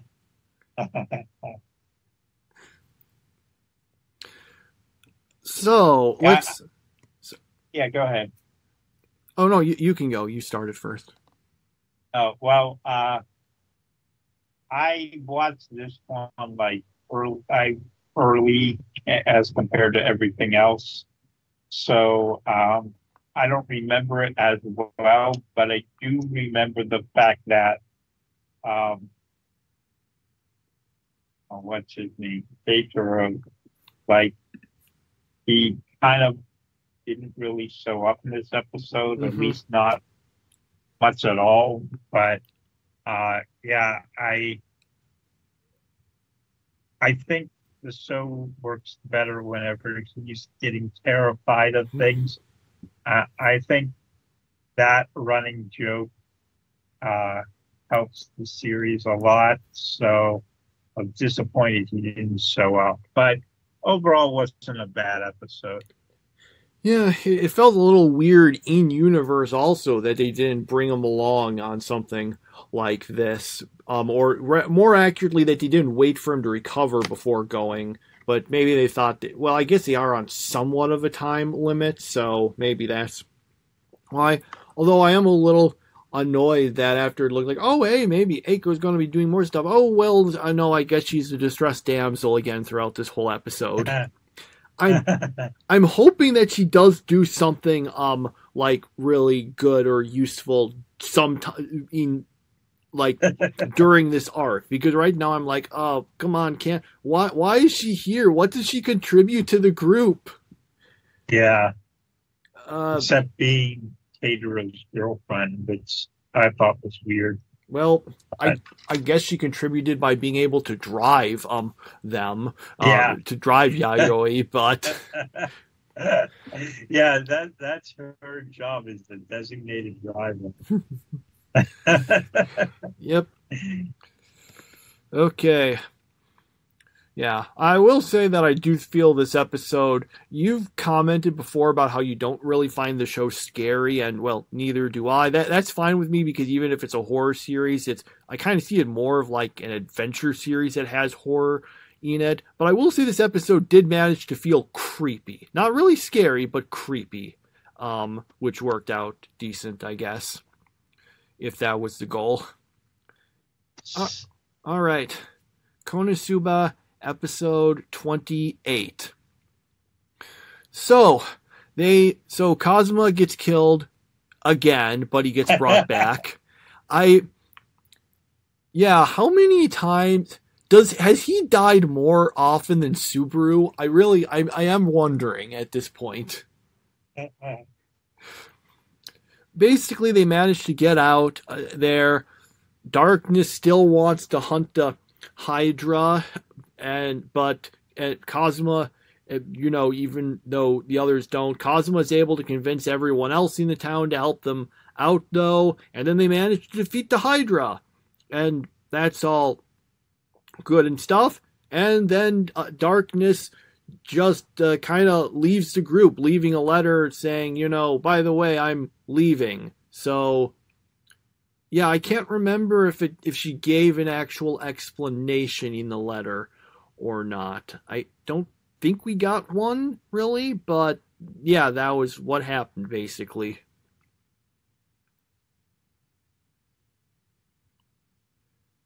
Okay, well, yeah, go ahead. Yeah. I guess they did meant some people did discover that the person who stole the fortune teller from the Crimson Demons told them that the person who stole the stuff from the capital is in the city. So I don't know, maybe someone will figure out Kazuma did it. But anyway, other than that, yeah, this was mostly actually a bit more of an action episode where everyone just works together to defeat the Hydra. It was kind of a bit light on jokes, honestly. I don't think I necessarily minded, because I actually do kind of like seeing the characters, actually pull things off normal. So I thought it was okay. I thought it was decent.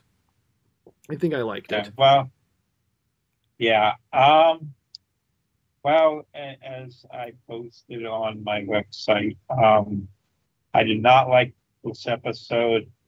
I thought I feel like Darkness hasn't really acted in character much. All she really did was just fought. And then Aqua is like pretty much useless. Well, I know she's useless, but like useless in all regards. Like she isn't providing much humor either. And that was the thing about Aqua, is that she was so useless that she helped contribute to how funny the show was. Now she just kind of just lying around with an egg and singing to an egg, which is kind of funny, but she just doesn't seem to contribute that much. So now if Darkness leaves, I don't believe that she's actually leaving. But if she does leave, that will be the death knell to the show. I don't think it'll rebound from that. So hopefully this is just something to advance the plot a little bit. But if it isn't, then we're in a lot of trouble. This season, by the way, has just not been up to the standards set by the first two seasons. I know it's been in my top 3 every week, but again, there isn't much competition for it. But yeah, it's this season. Well, this season started out pretty well, but maybe I don't know. I don't know what I'm saying. It's just it isn't going too good right now. Well, if you want more competition, you should like have more series be eligible for it. Be willing to include Full Metal Panic, be willing to include the Toonami Rewind shows, and you definitely find more competition. Okay, let's see. There's another thing I wanted to mention. I don't. Yeah, I'm trying to think of how many times Kazuma actually has died, because it's a little weird because he's died a few times in the series that he didn't that was like filler stuff that wasn't in the source material. I think there's 2 times he died that didn't happen, or at least 2 times. I think it's been at least 4 times he's died normally in the series, I think. So we're on, let's see. And we're on episode 28. How many times did Subaru die? Well, Subaru definitely died more times than that in ReZero, so... Yeah. Yeah, like the first arc, was that like 3 times? 4 times? I don't know. It was he usually dies... He has a bunch of deaths. I just want to see the part later on where I don't know the context or when, or like... exactly when it happens, but I know way later on there's some part where he apparently gets stuck for a considerable amount of time in a 10-second long loop. So that'll be something interesting whenever it happens. I don't know when it happens, I just know that. That's why I don't think it even counts as a spoiler. Okay. Alright, moving on. Kaiju number 8, episode 7. All right, we've got, let's see. All right, episode 7. In this episode, basically, we get that one humanoid kaiju guy who attacks Reno and the other guy.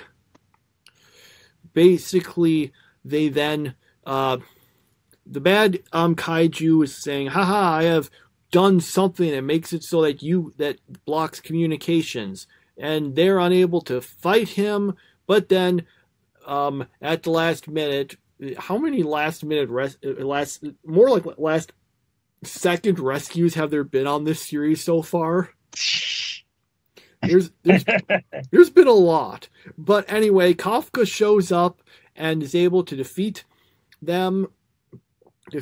That's great, except then some of the other guys, including I am so bad with so many names in this series. I just think of him as like the guy with the bowl cut who's got the fangs in the anime but doesn't have them in the manga. So some of them show up. Kafka decides to try to run off, but then okay, I'm so dumb. What was his name again? Let me look this up so I can actually refer to him. Right. Okay,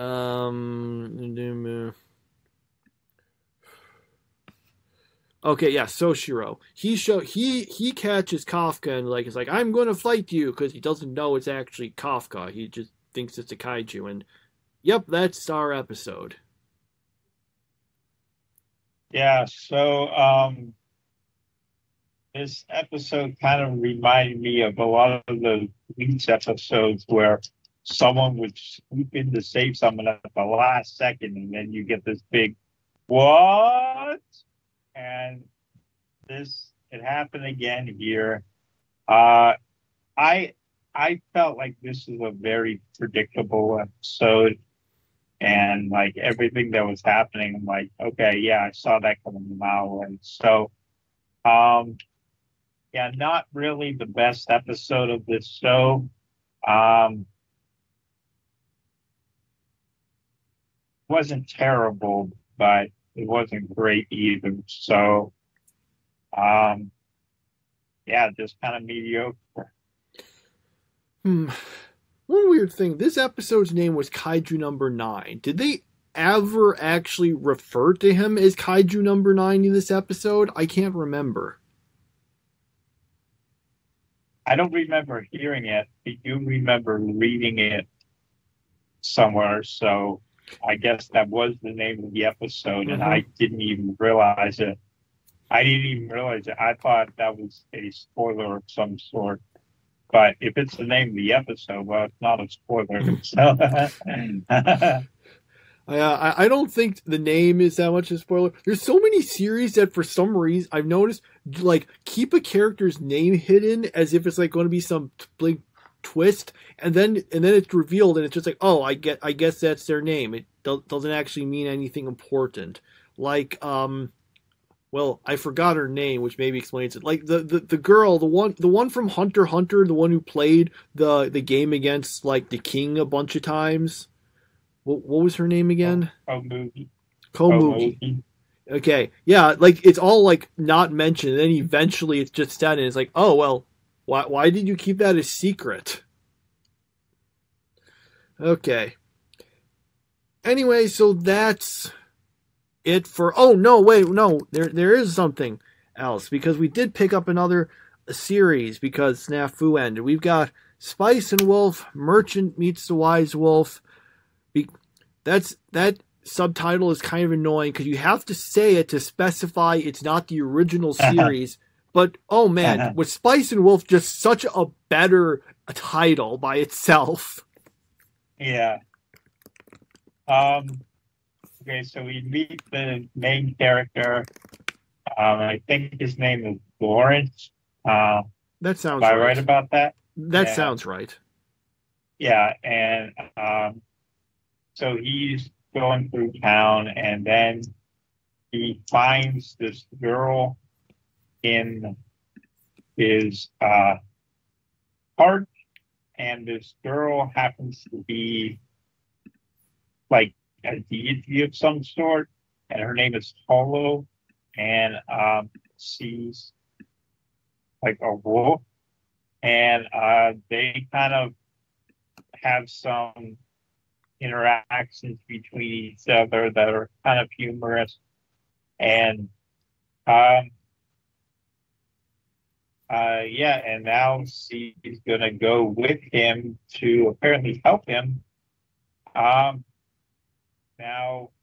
I felt like this show set up the series pretty well. It wasn't like there were whole many big things that happened in this episode, but I felt like it introduced the characters pretty well. So yeah, I enjoyed this episode. Yeah, what I took note of was the opening bit where a character who is pretty much pretty obviously supposed to be Holo is talking to like this girl who's identified as her daughter. I'm like, that her daughter has the exact same hair color as the male lead. I wonder if there's a connection here. I mean, look, I haven't seen the series. Maybe it's a fake out. It could be, but yeah. But it's either it's basically saying, yes, look, they're going to get together, or it's a deliberate fake out. One way or the other. Anyway, the series episode, I thought it was decent. It felt like Holo spent an excessively high amount of time in the episode naked for some reason, but I guess she got close at the end. Anyway, could I step out for just a second? What? Could I step out for just a second? Again. Go ahead. I'll be right back. Go ahead. Okay, so we're back now, and now the fun part is trying to remember exactly what we were talking about. We were talking about Spice and Wolf. Yeah, I don't think there was too much else for me to say that we haven't already said. It was a mostly decent opening to the series. I guess the two of them are going to go off and have adventures. Yeah. Yeah, I thought it was a pretty good start to the series. So. Yes. Yeah. Don't really have too much else to say because I guess it just is the start and setup. So, all right. let's conclude with talking about some of the Toonami Rewind stuff. So then we've got Sailor Moon episode 4. Okay, so trying to remember what episode. It's the one where she decides she wants to try to lose weight. Oh yeah, that's right. The fat shaming episode. Yeah. So basically, Sailor Moon Usagi wants to go on a diet, and Luna makes fun of her weight and draws a picture of her to make fun of her. And then then Sailor Moon, she turns to Sailor Moon of, same thing as every episode, fights the bad guy. And that's pretty much it. It's amazing how little there is to talk about for the episode whenever there's not a room together yet. So, a lot of people online are offended by this episode. Now, I just think it's funny that they try to talk about her being overweight when she's is pretty skinny. She's not like a character where that makes any sense. Like one of the other girls, I can say, okay, I can see her like that, it making sense for characters telling them, oh, you should lose weight. But I'm like, Usagi is really skinny. Yeah, it doesn't make much sense, to be honest. But it was just kind of weird. I don't even like Luna saying that, and I think, but they're talking about her eating. But did she really gain much weight? Isn't she like in high? Isn't she like at the age where you are gaining weight because you are growing and such? And I don't know. It was just kind of weird. The original dub, of course, because they always had those PSAs at the end. This one was like, yeah, it's not a good idea to try to lose weight by not eating and exercising until you drop. Yeah, just the one comment I guess I'll make is, hey, they made things, they did vary things up a little. Tuxedo Mask doesn't show up to help her. So there you go. I thought he did show up at one point. Didn't he showed up, or at least the guy who I'm assuming is him in human form show up, and they kind of argue a bit, but he doesn't like show up during the fight or anything. Luna kind of fulfills his role of being like the person who shows up and says, hey, by the way, you should fight better, and then she fights better and wins, because Luna just says, by the way, if you like fight, that's exercise, so you'll lose weight, which makes her like actually fight back and win. Yeah, you're right. Yeah, not too much to say about other than that, because otherwise it is just kind of the same. I didn't see the previous episode, but it's kind of in the same episode as the other ones I've seen. Yeah, the same thing. All right, so moving on to Dragon Ball Z Kai episodes 7 and 8. So let's see if I remember these episodes correctly. Wait, is this 7 and 8, or was it? Yeah, it should be 7 and 8. It's okay. I realize why I got all confused. I was looking at the episode description. It's like, wait, this isn't what happened. Then I realized I was looking at the episode list for the original Dragon Ball Z. So Dragon Ball Z Kai, Goku manages to catch Bubbles, the King Kai's pet monkey. He passes another test in being able to hit the this little grasshopper guy with a mallet. Goku then undergoes a bunch of training, learns some techniques, and gets a lot stronger. The other characters, meanwhile, do some of their own mostly off-screen training. So since we don't actually see it, you can be pretty sure it probably doesn't actually help them much. And then they wished Goku back to life, but then discovered that in considerable, that the afterlife functions pretty inefficiently because it doesn't actually just bring him straight back to Earth. He has to actually head all the way back across Snake Way so he can get to the, portal to the real world or whatever it is, so that then he can come back to Earth. And then the Saiyans, Vegeta and Nappa, show up, and it's been so many shots on them and people are reacting to them that you'd think you were watching an episode of One Piece.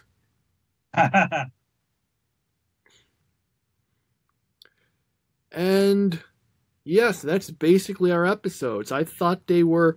I'll even give the sort of stuff with Vegeta and Nappa at the end, which felt kind of like One Piece. And okay, they're the important villains, the characters we're going to have to fight.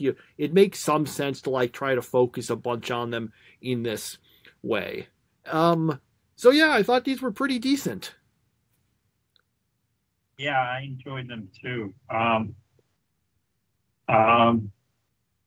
not much more to say. Just I like them. Yeah, there's a lot of funny jokes and gags here. I mean, you need to remember, before he made Dragon Ball, Akira Toriyama's previous work was Dr. Slump, which was just a pure-on comedy series about this mad scientist who invents this robot daughter who ends up needing to wear glasses because he didn't make her eyes well, and just wacky nonsense they get into. And then even Dragon Ball. What was it called again? Dr. Slump. Dr. Slump? Yes. Which canonically takes place in the Dragon Ball universe, because in the original Dragon Ball series, there's a part where Goku visits their village. She showed up in an episode of Dragon Ball Super. Anyway, so yeah, Dragon Ball at the start was very, very comedic. It just gradually became more serious. This is actually kind of funny, because I was reading some things about the background of Dr. Slump, because it was a really popular manga series. And apparently the author, wanted to stop doing it. And he said, no, this is popular. Keep it going. Look, we'll let you stop it if you can come up with a manga that will be even more popular. And then he made Dragon Ball.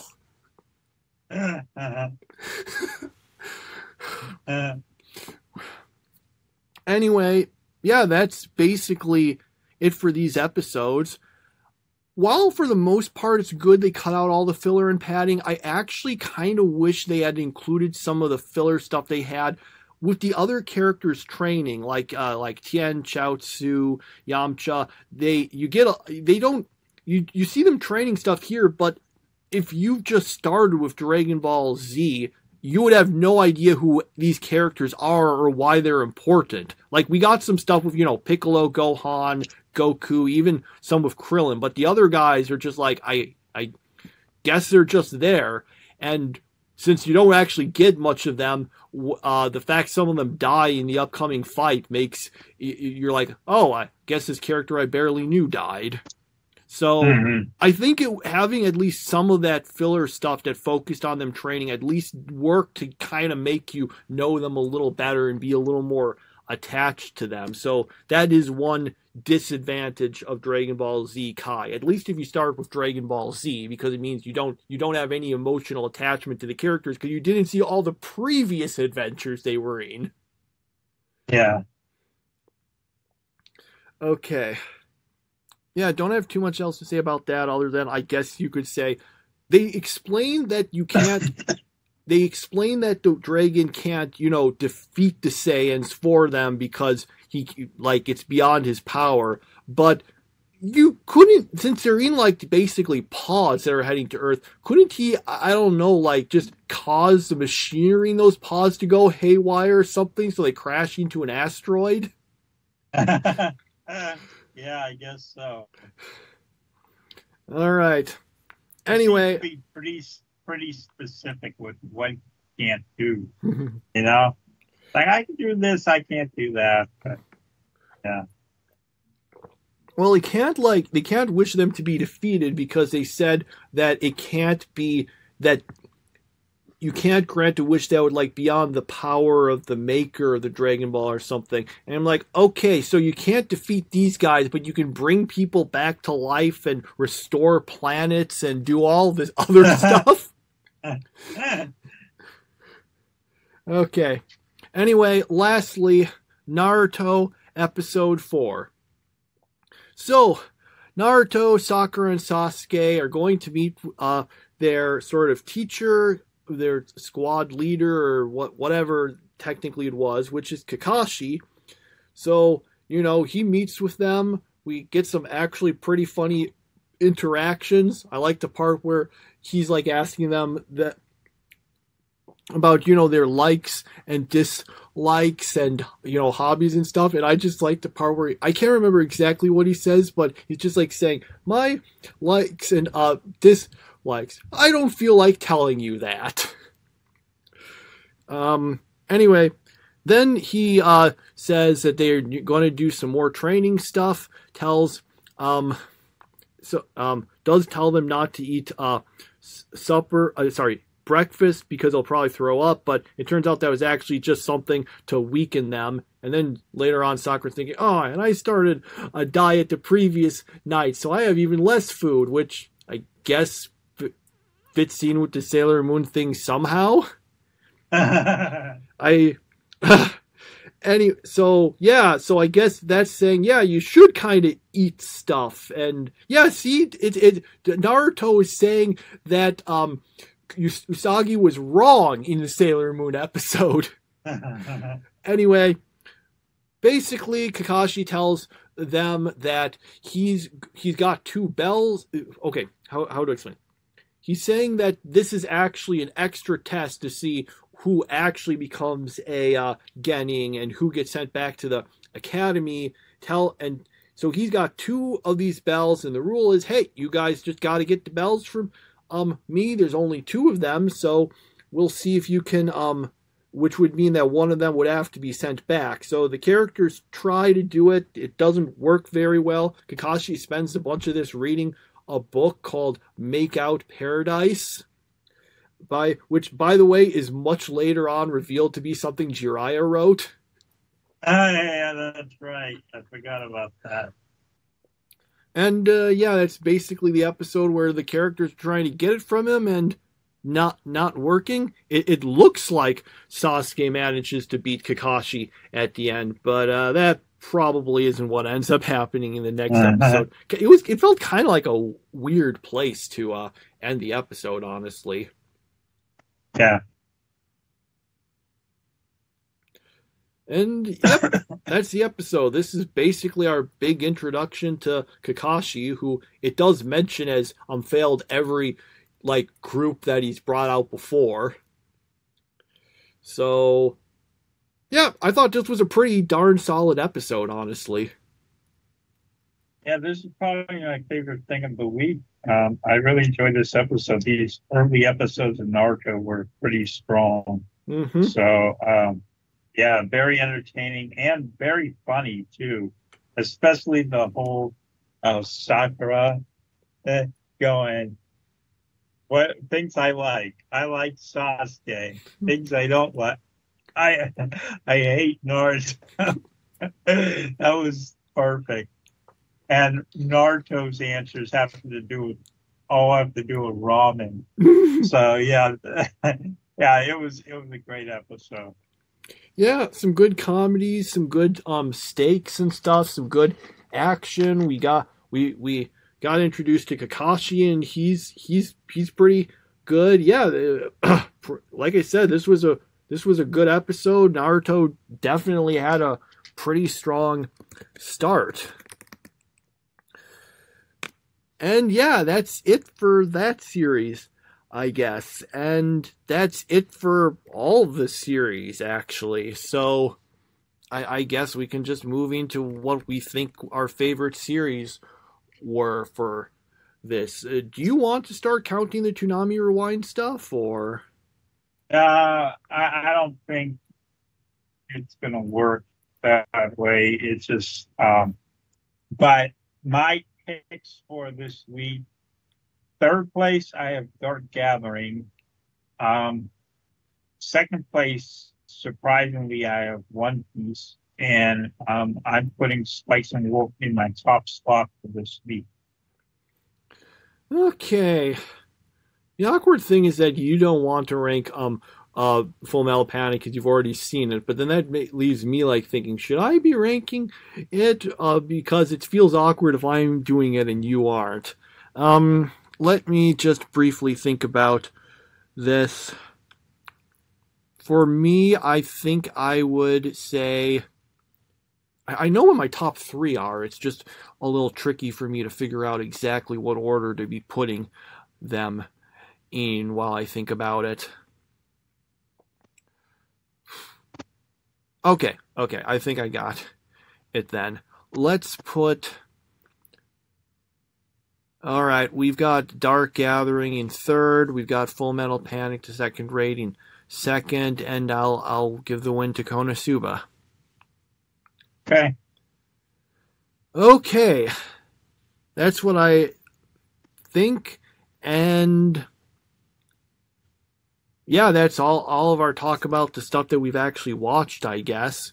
There actually is some news for the record to mention. This doesn't affect anything we're currently watching, but because we did watch it and it aired on Toonami, it'll probably be back soon. They did announce that, yes, My Hero Academia, the manga, is officially ending in 5 chapters. So, I don't know if you heard that, but I guess I might as well just mention it. So, how many seasons of the anime do you think there will end up being? Obviously, there's a 6th one right now, right? Yeah, they're airing that one right now. What precisely was... How many more episodes do they need to tell the rest of the story? Let me check again. You would need at least 2 cores, so, like a 24 or 25 episode season. You need that at a minimum. I'm not sure exactly how much it is, because I can't remember exactly how many chapters are left, especially because it's weird, because later on My Hero Academia started having some pretty short chapters. It was obvious the author was having a lot more trouble starting to have some problems, like, keeping up with the weekly schedule. So there were like a lot more breaks, various chapters that were shorter.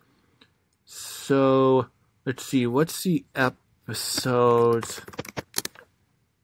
Well, while I look at it though, the ironic thing is there's something else. There's some other announcement made that was relevant to something. But right, I guess it was the fact that they announced that the rest of Demon Slayer will not be TV seasons. It will be a trilogy of movies. So there will never be another episode of Demon Slayer. I'm sure what they're going to do is they're going to release them in movies, and then they're just going to cut them up into individual episodes like they did with the Mugen Train movie. It's like double dipping. You get all the money from the people going to the theaters, and then you get extra money from the people watching it on TV and streaming and stuff. Mm-hmm. Okay, so that's all the stuff there. I don't think there's anything else. Did you have anything interesting to talk about? No, I haven't gone to watch movie. I was planning on watching My Neighbor Totoro. I never got around to it. So I'll watch that at some point and review it for the podcast. But till then, now I'm just waiting on that and waiting on the Blue Lock movie, which comes out. Yeah, I'm curious about that one. That's based on some spin-off manga there. I don't know if the spin-off manga was made by the original writer or if it was someone else, though. Alright, so to answer, in case anyone was wondering, my thing about My Hero Academia. Okay, so the series prior to this current... Sorry if you kind of hear sort of noise in the background, by the way. But if you've... Let's see. Right. So it previously went through the first 33 volumes, and then there's going to be there's 7 or 8 volumes more, I think. So if you do that all into, so that would be about. I'm doing some calculations here. That would be. Yeah, you could theoretically, I think, do that in one double core season.